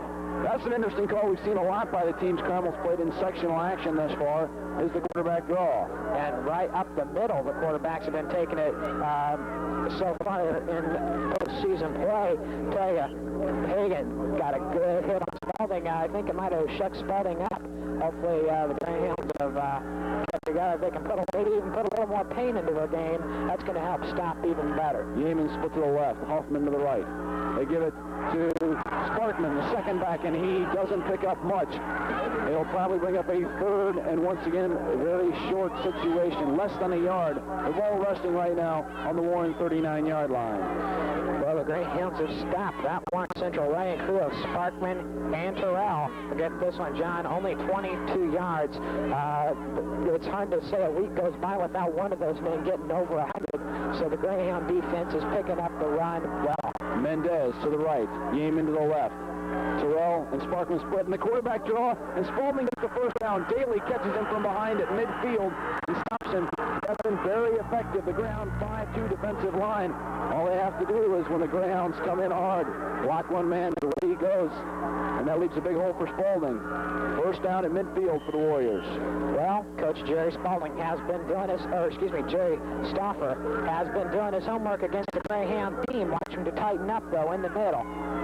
2 receivers, Yeaman to the left, Hoffman to the right. 1st and 10 from midfield. Encroachment will be called against the Greyhounds right now. And the fans on the Warren side are very fired up. One thing that's kind of interesting is, although they're not using a hurry-up offense like they did the first meeting against the Greyhounds, they are snapping the ball on a quick count most of the time. They are coming out of the huddle quick, speeding it up. If you remember in the first game at Warren Central, the Greyhounds were victim early on by the no-huddle offense for the Warriors. Quickly, they come out of the huddle again. 1st and 5 now from the Carmel 45. 5-2 defensive alignment for the Hounds. Pitch back to Terrell. He gets around right in. He's got some room to run. He's going to go all the way in for the score. The 10, the 5. Touchdown, Warren Central. On top, 6-2 over the Greyhounds, and the Warren side goes wild. John, the Greyhound fans are looking in amazement. They've got to come alive. They've got to bring on the team. It's hard to play with you when you're playing against a team of right at 50 people for Warren Central, plus the Warren Central crowd, which is up into well over 1,000. So the Greyhounds are being extremely outnumbered, and the Warren Central team is going nuts on the sidelines. The Greyhounds need to get sparked. Gilman to kick, and he boots it through the uprights. 7-2. The Warriors are on top of the Greyhounds. And the Warriors fans are being that 12th man on the field right now. John, I wouldn't call it a 12th man. I'd say they might run it up into the 15, because the Greyhound fans fans now finally come alive, but it's the parents right down here in the middle. One's making noise. The student body's starting to get a little fired up. Wow, if the kids could just think back of last year at almost this exact same time, but on a different field, a completely different night. That night it was raining down in the trenches. The Greyhounds got beat on a field goal with under a minute left. What they showed then, it almost looks like it's two different places, almost two different planets on how this Carmel team is reacting. Now you can hear them. They're coming alive. We see the Greyhound team is not raising their helmets right now at all. They are very serious. They want to put some points on the board. Watch a big gainer from Dillon. In the kickoff for the Warriors. 6:22 left to play in the third period, and Warren Central gets its first points and lead of the game. Dillon from his 5-yard line. Runs it straight up the middle to the 15. Cuts it back and slips and falls at the 22-yard line. And the Warren fans are excited, and the Carmel fans are sitting back. And any football player will tell you the key is to having good fan support. And the Carmel fans are not doing that tonight. John, listening to that Warren crowd, the only thing that I can think of how loud they are, I'd hate to be on their side, it's deafening, I'm sure, because we can pick it up with our microphones here. Reminds you of the wigwam up in Anderson come regional time. It's loud and it's echoing. Gunderson flank to the left, 1st and 10 for the Greyhounds on their own 22-yard line. High formation behind Paget. Mike Sharp trying to go right side. Stumbles forward for 2 yards, and that's all he got. They give him 3. Call it 2nd and 7 now from the Greyhound 25-yard line. It's very surprising. Coach Belton is not telling Bill Paget to go ahead, throw it upstairs. He has been traditionally doing it on first and throughout the season, but not right now, not tonight. Kind of unsure, wonder why. They say Bill Paget's in best shape. If he is, why not throw it? And if this might show that Bill is a little hurt. I don't know if you want to throw right now. They've just given up a big point. A lot of momentum's taken away. 7-2 is the score. If they go up top right now, deep in their own territory, and throw an interception, they can almost kiss the game goodbye. The Greyhounds got to take it right now and run it down their throats. 2nd and 7 from their own 25. High formation behind Paget. And play action pass. He rolls to his left. Throws complete to Brocky. His first reception of the year, and he picks up the first down. Out across the 32 to the 33-yard line. Big key for the Greyhounds, though, is not to make the turnover now. They can't halt the drive. Well, I'll tell you on how unsure I was on Jason Brocky. To keep individual stat sheets, it's my job to do it. I have not this year yet put Brocky on the receiving list. That is Jason's first one. 12 yards, first down. First and 10 from about the 33. Smith to the left. Warren Central showing some heavy pressure up front in the 5-2 defensive alignment. Ball's placed on the ground, 34, 1st and 10. Mike Grimm trying to get around the right side. Burst forward across the 40, tipped up at the 41-yard line. 8-yard carry and pickup for Mike Grimm, the senior fullback. So it's 2nd and 2 now for Carmel. Grimm has 66 yards. His highlight is only 11-yarder, plus he has a 10-yarder, and there's a Greyhound player down on the field. It might be Grimm. I can't see. No, it's not Grimm. So we'll take it back to a 60-second Booster Club timeout. You're listening to the voice of the Greyhound. As Chief Executive Officer of Union State Bank, Tom Fiedler is deeply involved in the complex business of banking and the growth of the community. But when Tom isn't running the bank's operation, he's running in civic events, helping such charities as the Sertoma Club, participating in Mud Mania for the Boys Club Auxiliary, and a Jello Jump for multiple sclerosis. Tom Fiedler, like all Union State Bank personnel, are not only involved in banking, but in the community's activities. Union State Bank, the bank behind your future since 1923. Not only is he president of Union State Bank, but George Burrell is present at a great number of community activities designed to enhance the future for the area and its citizens. Whether it's serving with the Chamber of Commerce, supporting the 4-H livestock sale, or lending a hand at a multiple sclerosis Jello Jump, George Burrell is serious about pursuing Union State Bank's ongoing philosophy of being involved with the financial as well as the personal well-being of the community and its residents. Union State Bank, the bank behind your future since 1923. Member FDIC. The stumbles forward and picks up the first down across the 45. The last time when we left you before the booster break, there was an injured Greyhound down on the field. It was Frank Smith, had to be carried off the field. It looked like a twisted knee or something along those lines. We'll check in with Greg Griffiths. Hopefully he can talk with Bruce Gordon, the trainer, and let us know what the story is with Frank. Right now, though, the Hounds sitting on the 45-yard line. They're trailing 2-7. This is the first time that postseason play the Greyhounds have been down on the scoreboard. Gunderson, flank to the left. Sharp and Grimm split behind Paget. 4:03 left to play in the third period. Counterplay. Sharp trying to get around left end. He cuts it up inside, picks up 3 yards before he's finally smacked down at the Greyhound 48-yard line. Tell you what, John, Warren Central Warriors are picking up the misdirection plays good this second half. I believe Coach Stoffer from Warren Central told the guys, he said, hey boys, they're starting to run some misdirection, so it's time for our defense to start picking up on it, especially those misdirection plays have gone to Sharp. Warren Central been picking up on it good. Maybe the Greyhounds are going to use a couple keepers on the misdirections. Grady flank to the right, 2nd and 6 now for the Greyhounds. Paget, play action pass, rolls to his left. Almost picked off. He threw well underthrown of Jeff Lord. Kirk Ayler almost came up with the interception. That was Bill Paget's, I believe, his 9th incomplete pass of the evening. He's not completed one. You have to start wondering about how his arm is feeling. We still see trainer Bruce Gordon talking with Smith. Smith is not getting up there. I'm working on him now. We will check in with Greg Griffiths here in a minute, see what the word is with Smith. Grady, flank to the right, Kennelly to the left. Shotgun formation on a 3rd and 6 from the Greyhound 49. Long count. Heavy pressure. Paget steps out of the pocket, moves up, overthrows Lord, intercepted by Warren Central. They've got some running room to the 50, the 45, knocked out of bounds and fumbled out of bounds at the Greyhound 40. Picked off that time for Warren Central. Rod Poole, 5'11", 175 senior. Paget had absolutely no time to throw that time, and once again, pressure is put on the Greyhound defense. The pass protection is poor. Right now, the Greyhounds looking like a preseason team. They just, the Warren Central's just waltzing right through that front line, John. Warren Central, 1st and 10 from the Greyhound 38. The defense is forced to rise to the occasion. The 5-3 alignment for the defense. Sparkman gets the call and picks up nothing. Right now, we'll try and take it down to Greg Griffiths on the Greyhound sidelines in a word with the injury report from Frank Smith. Yes, John, I'm looking at Frank Smith's shoulder right now. They're looking at his left ankle. It appears that it's just a sprain, I believe. The doctor for the Carmel Greyhounds and Bruce Gordon are looking at now. They're removing the tape. They're going to ice it down and keep it elevated. I don't know the total extent of the injury. However, from the way they're treating, I guess it is not too serious at all. Back to you. 2nd and 10 for Warren Central. Counterplay to Terrell, trying to get around right end. Daly grabs hold of him and rips him down for a gain of 1.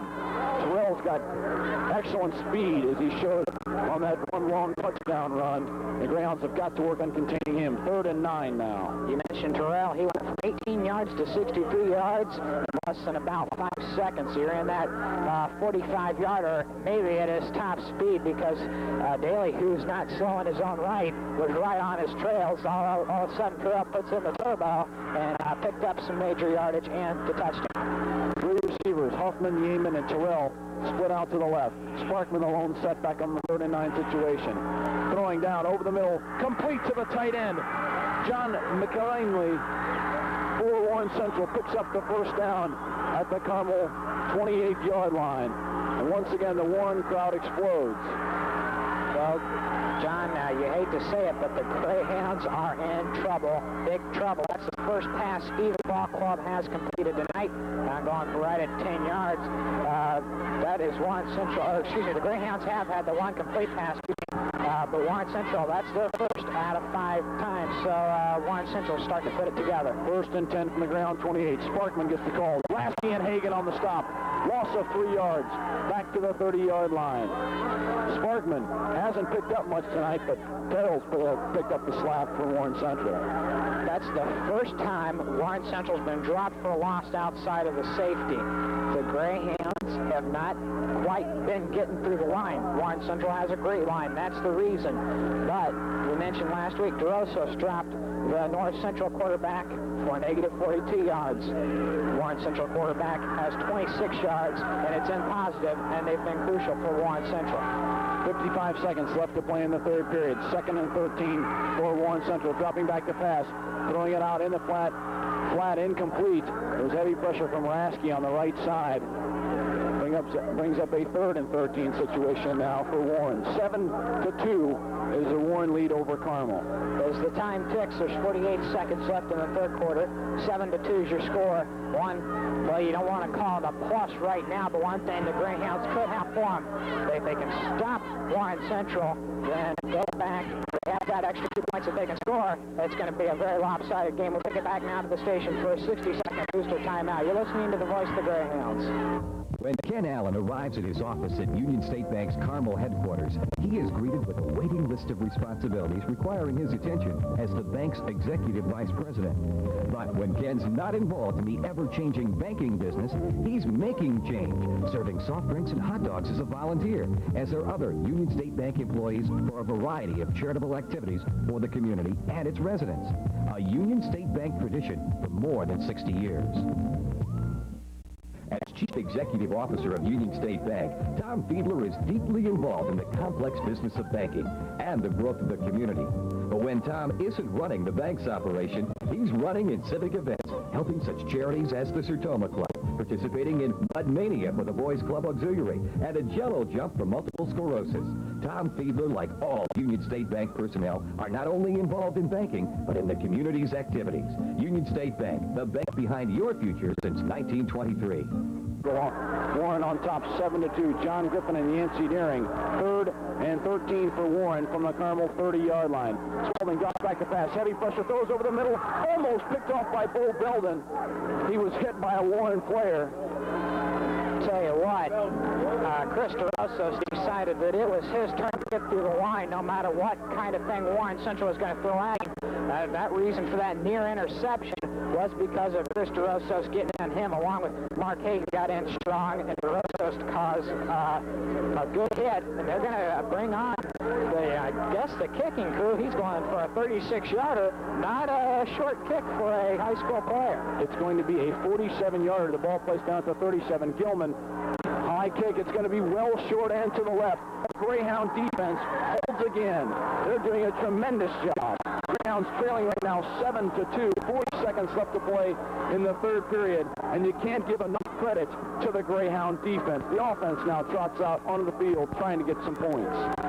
We mentioned I mentioned Mark Hagan getting in. Hagan from linebacker position. He's got 4 sacks on the year with 18 yards. The big man to look at, Chris DeRosos, is at 8 sacks for 114 yards. The kid likes to eat quarterbacks alive, and he's been doing a good job. Tonight he's not getting in now. The key isn't always, though, how many sacks, it's how much pressure. But tonight there hasn't been a whole lot of pressure on Spalding. 1st and 10 for the Greyhounds from their own 20. Wishbone formation behind Paget. Carter gets the call to the left side, and he fumbled the football, and Warren Central has recovered. Maybe they're going to whistle it dead, and Warren had recovered the fumble, but they're going to whistle the ball was dead when he fumbled it, and a big break for the Greyhounds. That's something I've been scared of the last 2 or 3 times they've been deep in their territory. Well, I believe how many times has the ball come loose tonight on plays like that? Also fumbles, penalties have hampered. I don't want to use the term playing under their ability, but that's exactly what they're doing right now. Gunderson's playing to the left. 2nd and 8 for the Hounds. Warren showing a swarming defense.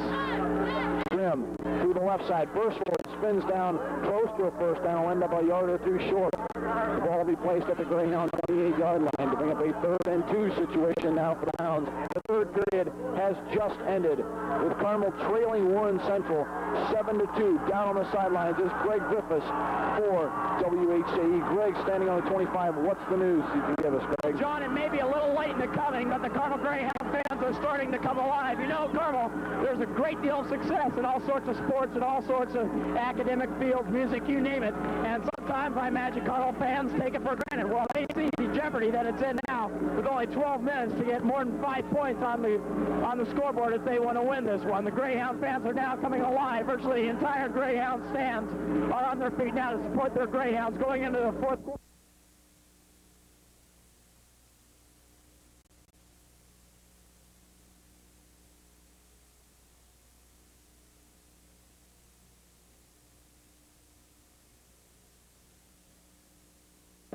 He gives it to Grimm, and he picks up the first down, surging his way out to the 33-yard line.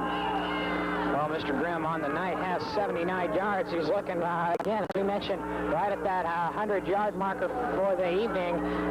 Mike's, I guess, his longest game, or with the most yards, came against was a Muncie South, John. We picked up over 140 yards with just into the fourth quarter when they took him out. So Mike is a good ball handler. You're listening to WHG Carmel. Full house offense for the Hounds. 1st and 10 from their own 34. Just started the fourth period of play. Once again, Mike Grimm, big hole, straight up the middle. He's got the first down all the way out to the Carmel 48-yard line. Mike Grimm carrying the load once again for the Greyhounds. I stand corrected on one I said back there. It wasn't against Muncie South. It was against Muncie North, where Grimm had 114 yards. So Mike is a good runner and definitely looking at a future for him. Right now, the main thing in focus is getting that touchdown, putting the team back on top. And even more than one touchdown is going to need to defeat this great Warren Central team. I'll tell you one thing, when you say future, the big future that is concerning these Greyhound players tonight is next week. They want to make it that far. 1st and 10 for the Greyhounds, the ball on their own 48-yard line. 11-20, and the clock continues to run. The Greyhounds are trailing 7-2 over Warren Central. Full house backfield. Carter, Sharp, and Grimm are the backs for the Greyhounds. 2 tight end set.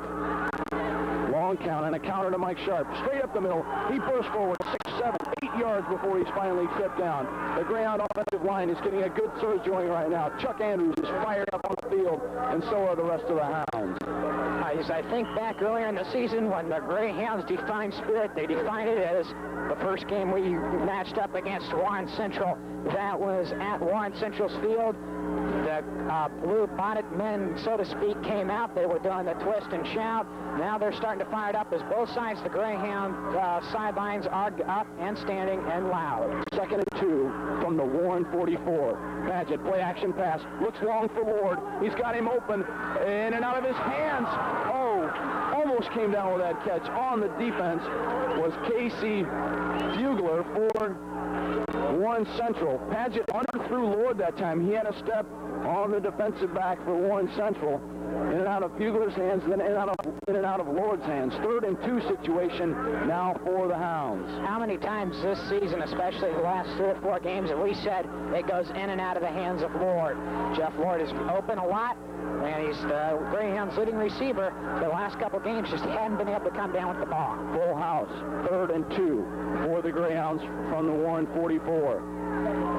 Mike Sharp gets the first down, hurls them into Warren territory, all the way down to the Warren 33-yard line. Mike Grimm doing a super job here on this drive, trying to put the Greyhounds back in the ball game. That was Mike Grimm on the carry. And hello, Mike Grimm, and hello, 104 yards for the Greyhounds. When you see a kid with over 100 yards and the next guy near him on the other team is a 64-yard, you'd think the score would almost look lopsided, but it's not. The Greyhounds down 2-7. 10 minutes left in the game. The Greyhound sidelines finally coming alive. 1st and 10 from the Warren 33. Full house formation for Carmel. Mike Grimm through the left side. Big hole. He gets 5 yards from that finally before he's knocked down by a host of Warrior players. The Greyhounds sticking it out, and the fans are getting excited. When you see a great team, John, I believe, and my feelings is defined under pressure. Right now, the Hounds are under pressure. Right now, they are coming back. They say all great teams do a lot of things good, plus a lot of great things. It's a great defensive team, a great running crew. The passing has been off. I think if they get it, open up a touchdown here, watch them go upstairs. 2nd and 4 now from the Warren 27-yard line. Long count. Mike Grimm fakes option. Good pass it on a keeper. Turns it upfield. More than enough for the first down. Inside the 15. Down to the 14-yard line. Bill Padgett keeps it on the option to the left side. The Greyhounds really on the march. The ball inside the 15-yard line. First and 10. 9:13 left to play in the ball game. Well, Bill Padgett picks up a 13-yarder there.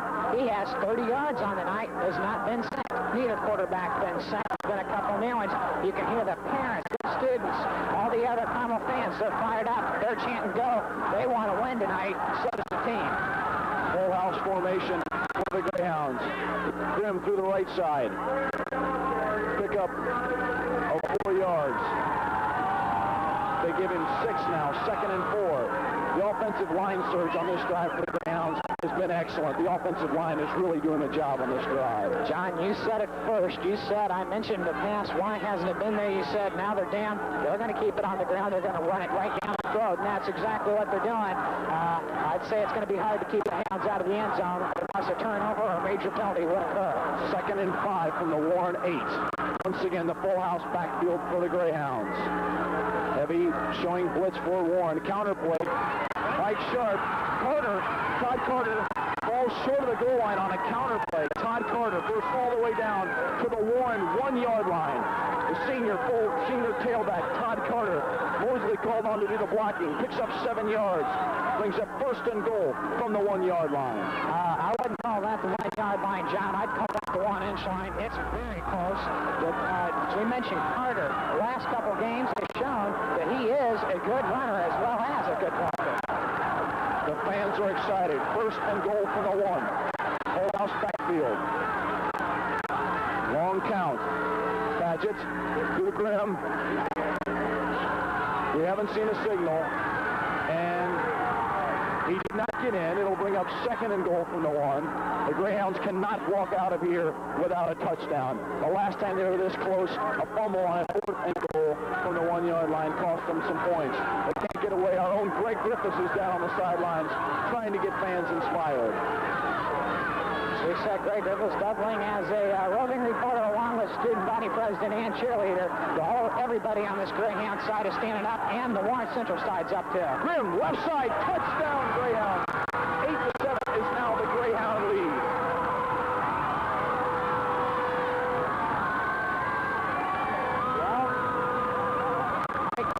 Right now, the belly left, as they call it. Another touchdown on the board. Grimm picks up his 117th yard of the evening. The Greyhounds finally hit back their lead. They held it at 2-0 for most of the first half. Now it's 8-7. Greyhounds looking to put that extra point on the board. They're going to go for 2, and this is a very smart move by Coach Belden. A 2-point lead does them no good because a field goal can still win it for Warren Central. They're going to go for 2 points. That way, if Warren Central can get in field goal range and kick a field goal, it still goes to overtime. I think a smart move by Coach Belden. Full house offense from the 4-yard line. Padgett over center.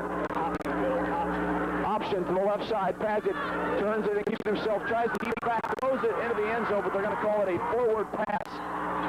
And the Greyhounds are stopped. The conversion is no good. Holding on to an 8-7 lead right now as the Greyhound return or kickoff team trot down the field. Still, nonetheless, I think it's a good call by Coach Belden. A 2-point lead doesn't do you any good. You needed 3.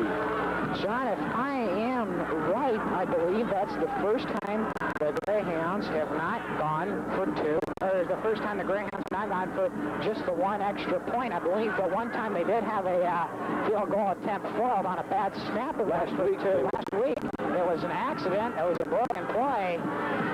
But that is the first time they've gone for 2. Take it down to Greg Griffiths standing at the Greyhounds student section right now. John, I had to get a few minutes to get my voice back. I yelled myself hoarse during that last series. It gets so that a lot of Greyhound fans. Now the helmets are going out on the air on the sideline. The entire Greyhound stands are on their feet. There's a 1-point lead, and they're going to do their best to help the team keep hold of it with 7.5 minutes left to play. Back up to you, John. Thanks, Greg. And as you mentioned, the helmets are up on the Greyhound sidelines, and half the fans are on their feet. Dillon approaches the ball, kicks it away, fielded by Terrell at his own 12-yard line. To the 15, the 20, running straight at the 25, the 30, and bowls his way out to the 35-yard line. 7:21 left to play in this regional contest. 8-7, the Greyhounds are right on top of the Warriors. John, you think of odd scores. Check this one out. If the game finishes at 8-7, that might be not only the lowest scoring, the most odd scored ball game. Speaking of Terrell on returns, his average is over 35 yards. He's a strong man from the backfield. Also back on kickoff returns. Quarterback draw, and this time they stop Spalding for no gain. The first time so far tonight, they've stopped Spalding for no gain on the quarterback draw. Good sign for the Greyhound defense. 2nd and 10 now for Warren from their own 34. It's almost the first time this sectional play that a quarterback has been stopped when he's gone straight up the middle. Coach Feldman, Greyhounds, along with Coach Wheeler, defensive coordinator, have put together the missing link to the strong defense. Spalding pitches back to Terrell around the left side. He's got good pursuit, dropped out of bounds on the far left side. A gain of only 1. Good pursuit that time on the far right side. Hagan in on the stop line, along with Lasky. Well, we mentioned how fired up that Warren Central defense was earlier. How fired up their fans were. Most of the fans are sitting down on the Warren side. There's a small section standing up. They're still clapping, but they don't look really as organized now. All the Greyhound students here are still up. They're clapping, having a good time, and the defense is jumping up and down on the field. They're ready to run it in the quarterback's throat. 3rd and 8 from the Warren 34. Spalding drops straight back to pass. Heavy pressure, throws down the middle. Complete to Yeaman. Through heavy coverage. Blaze and Daly on the coverage, but Yeaman holds it in at Greyhound territory at the 44-yard line. Big gain for Warren Central and a backbreaker for the Greyhounds. That Yeaman reception, a 21-yarder. There's only been 2 passes completed tonight, or rather 3. 1 to Jason Brocky and 2 to Warren Central. Yeaman flank to the left. Huffman to the right. Baxter step behind Spalding. 1st and 10 from the Carmel 44. Terrell cuts it up the right side. He picks up 5 or 6 yards before he's finally stopped this time by the Greyhound defense. The clock is now the key to this game. 5.5 minutes left to play in the ball game. Warren Central now on the march. The ball placed down at the Greyhound 38. 2nd and 4. The Hounds need to stop them. Actually, the thing that would help the Greyhounds now would be a turnover before Warren Central gets too fired up. They score a touchdown or even a field goal, and that's going to put them on top with very little time left on the clock. There is 5 minutes and counting. Mendez and Yeaman now. The receivers, Mendez to the right, Yeaman to the left. Greyhounds in the 5-3 alignment. Terrell around the right side, cuts it up inside. We stopped just shy of the first down. Call it a 3rd and 1 situation now for Warren Central. 3rd and 2 from the Carmel 36. Well, you see as we mentioned, at this point, the Greyhound defense has been so tough and pursuing the quarterback so well. When it's come to this point, so many times we've seen that Greyhound front line come in, sack the quarterback, and drop him back, forced a punt. The key here is, though, you bunch so many men up on the line of scrimmage, if a guy gets loose, he's gone. You've got to watch that. 3rd and 2 from the 36. Terrell to the left side. He picks up the first down and more. Down inside the 30 to the 26-yard line of the Greyhounds. Warren Central on the march. 4:26 left to play in the ball game. John, you spoke it right at the time it happened. He got loose. He wasn't quite gone thanks to some good secondary coverage, but it was close. Greyhounds are taking out 2 of the big horses down low, Gomer and Ledoux, and putting in 2 linebackers, Broad and Grimm. They're going to stick it in. They're going to go with a 3-6 defensive alignment. 2 receivers split to the left and right. Baxter split behind Spalding. 1st and 10. Pitch back to Terrell. He cuts it up inside and stopped by Belden. A loss of 2 yards. And Hagan was also on the stop. And that adjustment right there with all the linebackers seemed to help.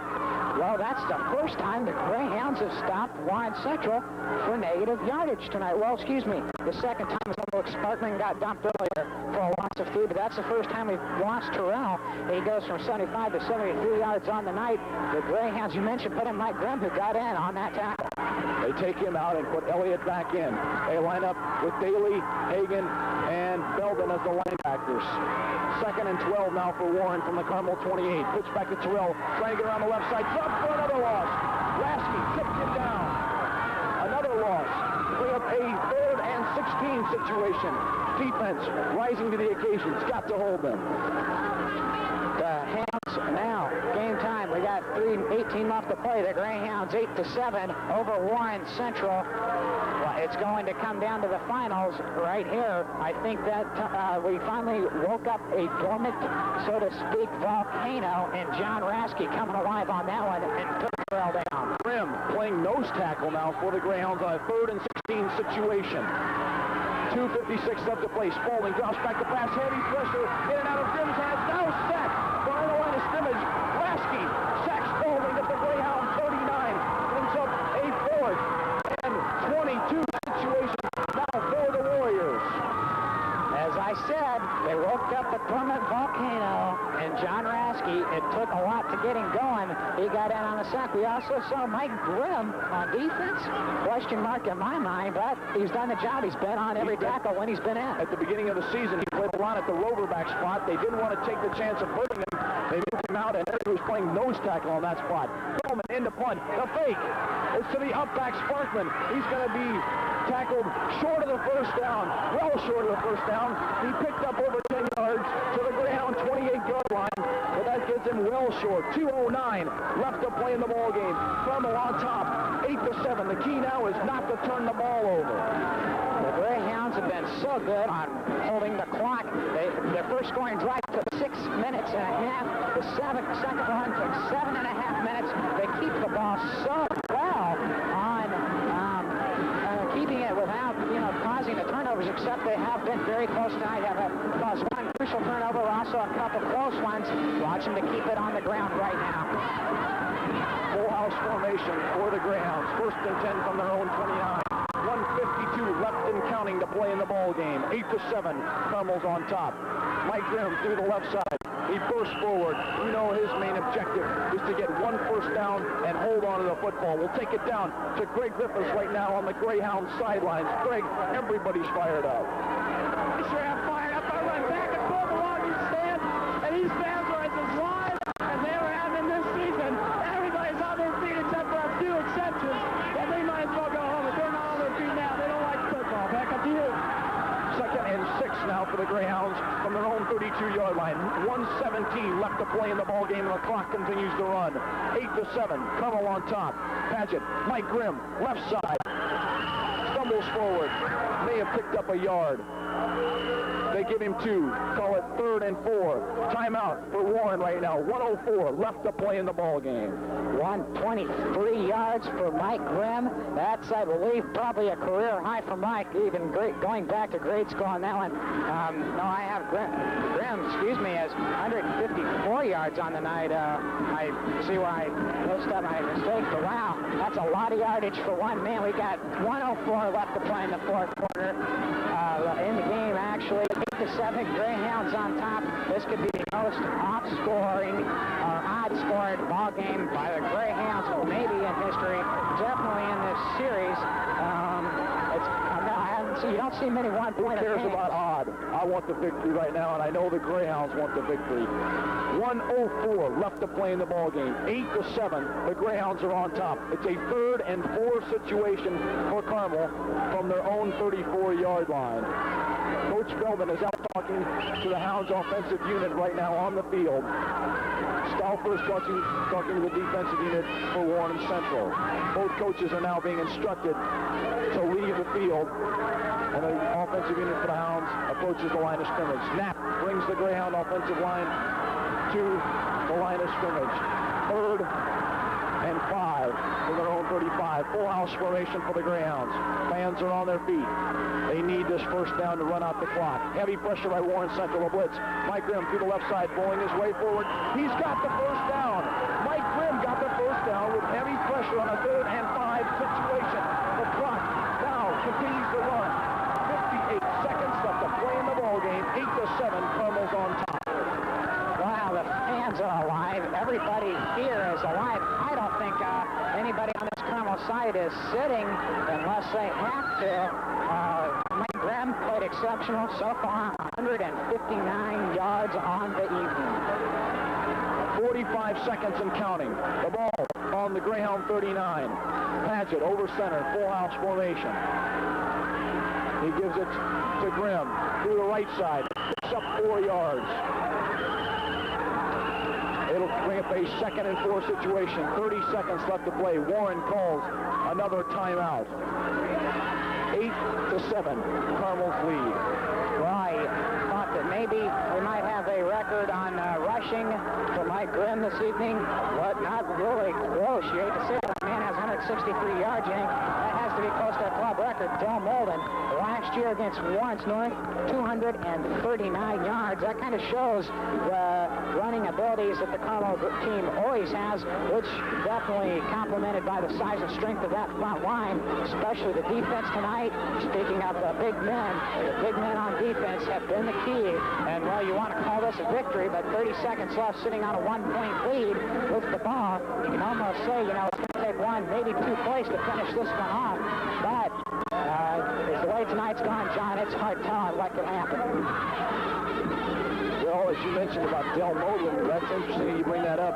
The Greyhounds, he was probably one of the best tailbacks in the history of Carmel. Carmel's ordinarily known for the bruising fullback, a guy like Mike Grimm, who's going to get you 5-6 yards every time. Molden was an exceptional running back. He's playing junior college ball, in case a lot of you are wondering. And he holds, as you mentioned, the single-game rushing record of 239 yards last year against Lawrence North. 2nd and 6 for the Greyhounds from their own 44-yard line. 8-7, the Greyhound lead. Paget probably going to sit on the ball with 30 seconds left. Heavy pressure being shown by Warren. He takes a step back, drops to a knee. That's going to be the last play of the ball game. I don't think Warren has another timeout left. The Greyhounds, I don't think they're going to have to run another play. Fans are getting ready to storm the field on the Greyhounds sidelines. Wow, the enthusiasm kind of get chills up here in the press box. Wow, what it takes to get a crowd sparked. It took them a long time, caused definitely by the coldness and bad conditions of the evening. The Greyhound fans take to the field. The Greyhounds win it 8-7. We're heading to semi-state action next week here on WHJ. John, what do you think about tonight? Well, the Greyhounds' defense is the key to the game. They played super. If I can find Greg Griffiths among the sea of humanity down on the field, we're going to try and take it down to him and maybe tell us the mood of everyone's in. 8-7, the Greyhounds have just defeated Warren Central, avenging last year's heartbreaking playoff defeat. This victory was for this team and for last year's seniors who graduated. As we mentioned, there's an incredible sea of humanity down on the field. Every Greyhound student must be on the field. And the Greyhounds have captured the 8-7 victory. It's going to be hard to do, but let's see. Greg Griffiths, are you down there? Tell me if you can't hear me. I think Greg's busy probably hugging someone. Leading the pack, so I realized I got about $10 million worth of equipment strapped to my body and decided to back off. Everybody's one big mob in the middle of the field, as I'm sure you can see. The enthusiasm out here is high as can be. I see a few Warren football players. I see Spalding walking away from me now. A tough loss for them, 8-7. A great football game played by both teams. Just 1 point being the difference when the final second ticked off. And boy, these Greyhound fans are happy. They're on their way on the road next week, which means this is my last report, which is probably just as good because I'm starting to sound like Dick the Bruiser or Chuck Kempin whenever I speak. So I had a great time this season, folks. I'm on the way to a few victory parties. Back to you, John. Thanks, Greg. As you mentioned, this is the last home game of the 1986 season for the Greyhounds, and you couldn't have asked for it to end in a better way. You see nothing but smiles coming from the blue and gold sidelines. We mentioned at the beginning of the game a quote Chuck Andrews gave us. He said exactly the first game of this season we went against, the first Warren Central game this season was for last year's seniors. This year it's for us seniors and the rest of this team. They want it badly. With 1:30 left to play in the game, Perry Meridian 34 to Terre Haute North 7. So definite outcomes look apparent. I believe we will be at Perry Meridian next week, John. So be sure to tune in here WHG, starting at 7 o'clock with Greyhound Sports Spotlight. Quick look at the stats. Mike Grimm, the big word from Carmel High School. We got him for 163 yards off 27 carries. Mr. Grimm ran for a season and I believe career high here at Carmel High School. Also next, I believe, was Mike Sharp, 54 yards on 9 carries, 34 yards for John Dunn. Bill Paget had 30 yards on the evening. Also Carter, 11-yard run, which set up a touchdown. The only pass the Greyhounds caught was Jason Brocky, reception for 11 yards. Looking at Warren Central, the Greyhounds only had 1 sack on the evening, which kept quarterback Spalding at only 36 yards for the night. Quite a bit, though. A good running exhibition by Warren Central backfield and Spalding and Terrell, who picked up 71 yards on his own right. The thing that probably helped the Hounds as much, which is going to be overlooked, I would say, would be holding Sparkman for just 1 yard, John. That really puts a cap when you got two great running backs like that stop. And you stop one for 1 yard, you keep the other one at 71. Good defensive pursuit by the Greyhounds. And receptions, Yeaman had a 21-yard catch, while a 10-yarder went to another receiver, that being John McKinley. And that's pretty much ends it here at Carmel High School, John. Well, I saw down on the field, Carmel High School principal, Mr. Dale Graham, gave Coach Belden a big pat on the back. There is no bigger fan. Well, there aren't any bigger than Mr. Dale Graham, the principal of Carmel High School. He eats it up. And I'll tell you one thing, he got pretty upset this morning with a lot of students who didn't show a lot of enthusiasm at Carmel High School. And he showed it tonight once it came around to the second half. This is the final game of the 1986 season at Carmel High School. The Greyhounds walked away with an 8-7 victory in what was definitely termed as a defensive battle. The defense won the game. The defense and Mike Grimm on the offensive line won the game for Carmel. 8-7, a great win. We expected a bigger one out of the Greyhounds, but nonetheless very exciting. Well, the Hounds, as we mentioned, the spirit being so great that, John, it took a while to get that crowd up. I mentioned awakening a dormant volcano, and one, John Rasky, you could have probably called it a dormant volcano in the crowd. They were not speaking at all. They were just kind of sitting here, as we mentioned. When you're expected to win, it almost takes, so to speak, maybe a little fun out of it, a little spirit out of it, but the crowd did arise, and so did the Hounds to win 8-7. Well, I think that about wraps it up for the Carmel Greyhounds. Once again, a thrilling 8-7 victory over the Warren Central Warriors. Well, Yancey Deering and I will be back next week at Prairie Meridian. Greg Griffiths, it's been a pleasure all season long to have you on the home games. We're going to take it back to the station. I want to thank everyone back at the station, the engineers, Kristen Gutzkow, along with Pat McDonald doing the controls for Mr. Greg for the stats, and for Yancey Deering, Greg Griffiths, and Mr. Scott Gregg. This is John Griffin saying goodbye, everyone, and see you at Semi-State at Prairie Meridian next week starting at 7 o'clock. Not only is he president of Union State Bank, but George Burrell is present at a great number of community activities designed to enhance the future for the area and its citizens. Whether it's serving with the Chamber of Commerce, supporting the 4-H livestock sale, or lending a hand at a multiple sclerosis jello jump, George Burrell is serious about pursuing Union State Bank's ongoing philosophy of being involved with the financial as well as the personal well-being of the community and its residents. Union State Bank, the bank behind your future since 1923. Member FDIC.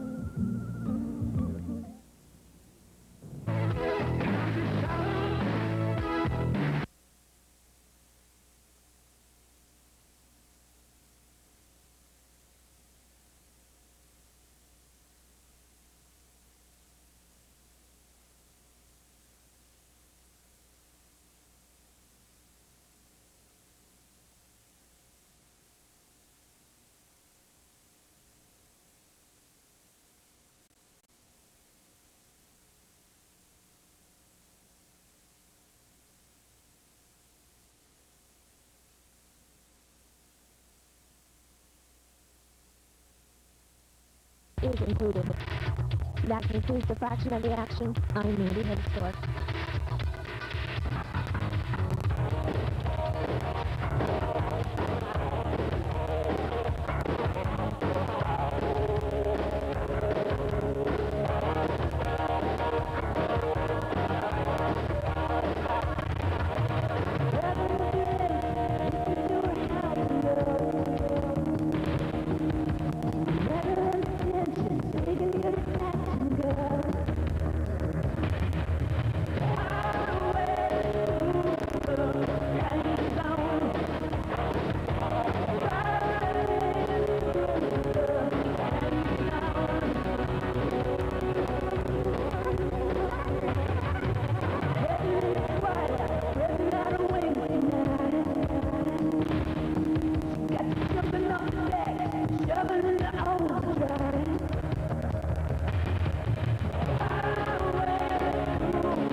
WHJE.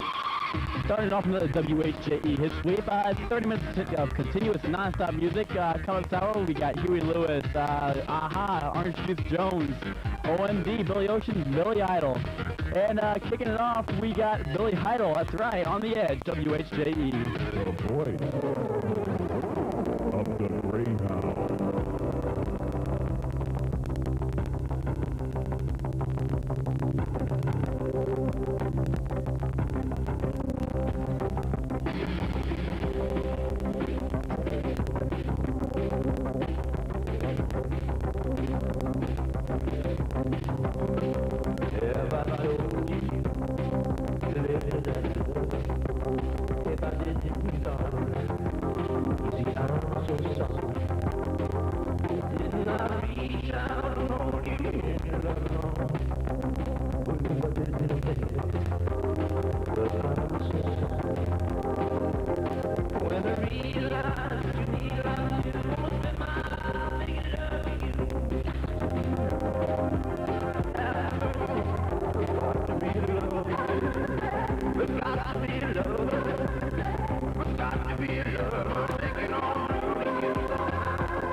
speeding things up just a little bit here. This is David Pack with James Ingram and Mike McDonald. I Just Can't Let Go. This is the Brown album cut. It's a song we hope gets popular. On the Edge, WHJE. Oh, what's the matter, baby? Is the truth too hard to hear? Well, I think you know I'm not the one who lied. Now it's all behind us, and we both play out alright. But the years don't change the way I feel inside. So we play the game out, though it feels the same now. Are you missing me?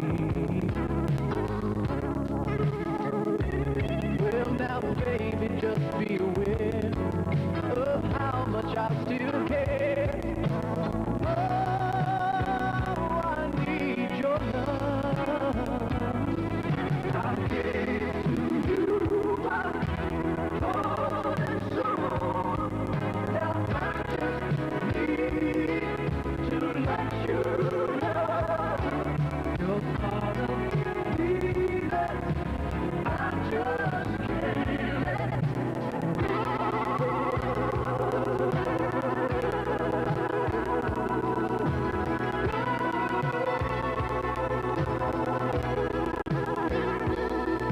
Well, tell me something, baby. Is there still something inside to remind you of the way it used to be? And how the years go by, still there's something I must say. No one ever could have loved you more than me. So I'm passing time now, wishing you were mine now. Are you missing me? Well, you know it's not too late. Oh, how long must I wait? Oh, hear you say, I gave to you my heart and soul. Now I just need to let you know you're part of me that I just can't let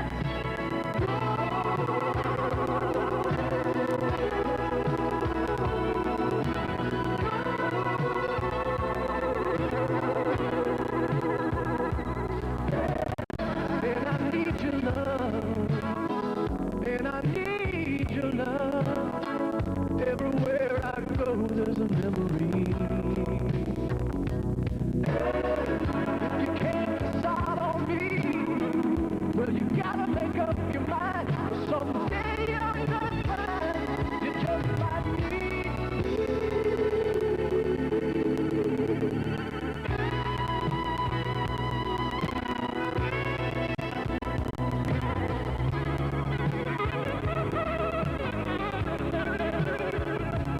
Well, now, baby, just be aware of how much I still care.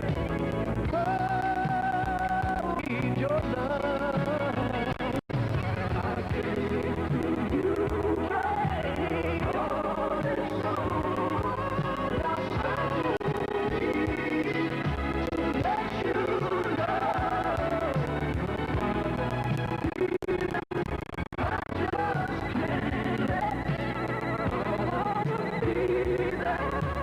I just can't let go.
30.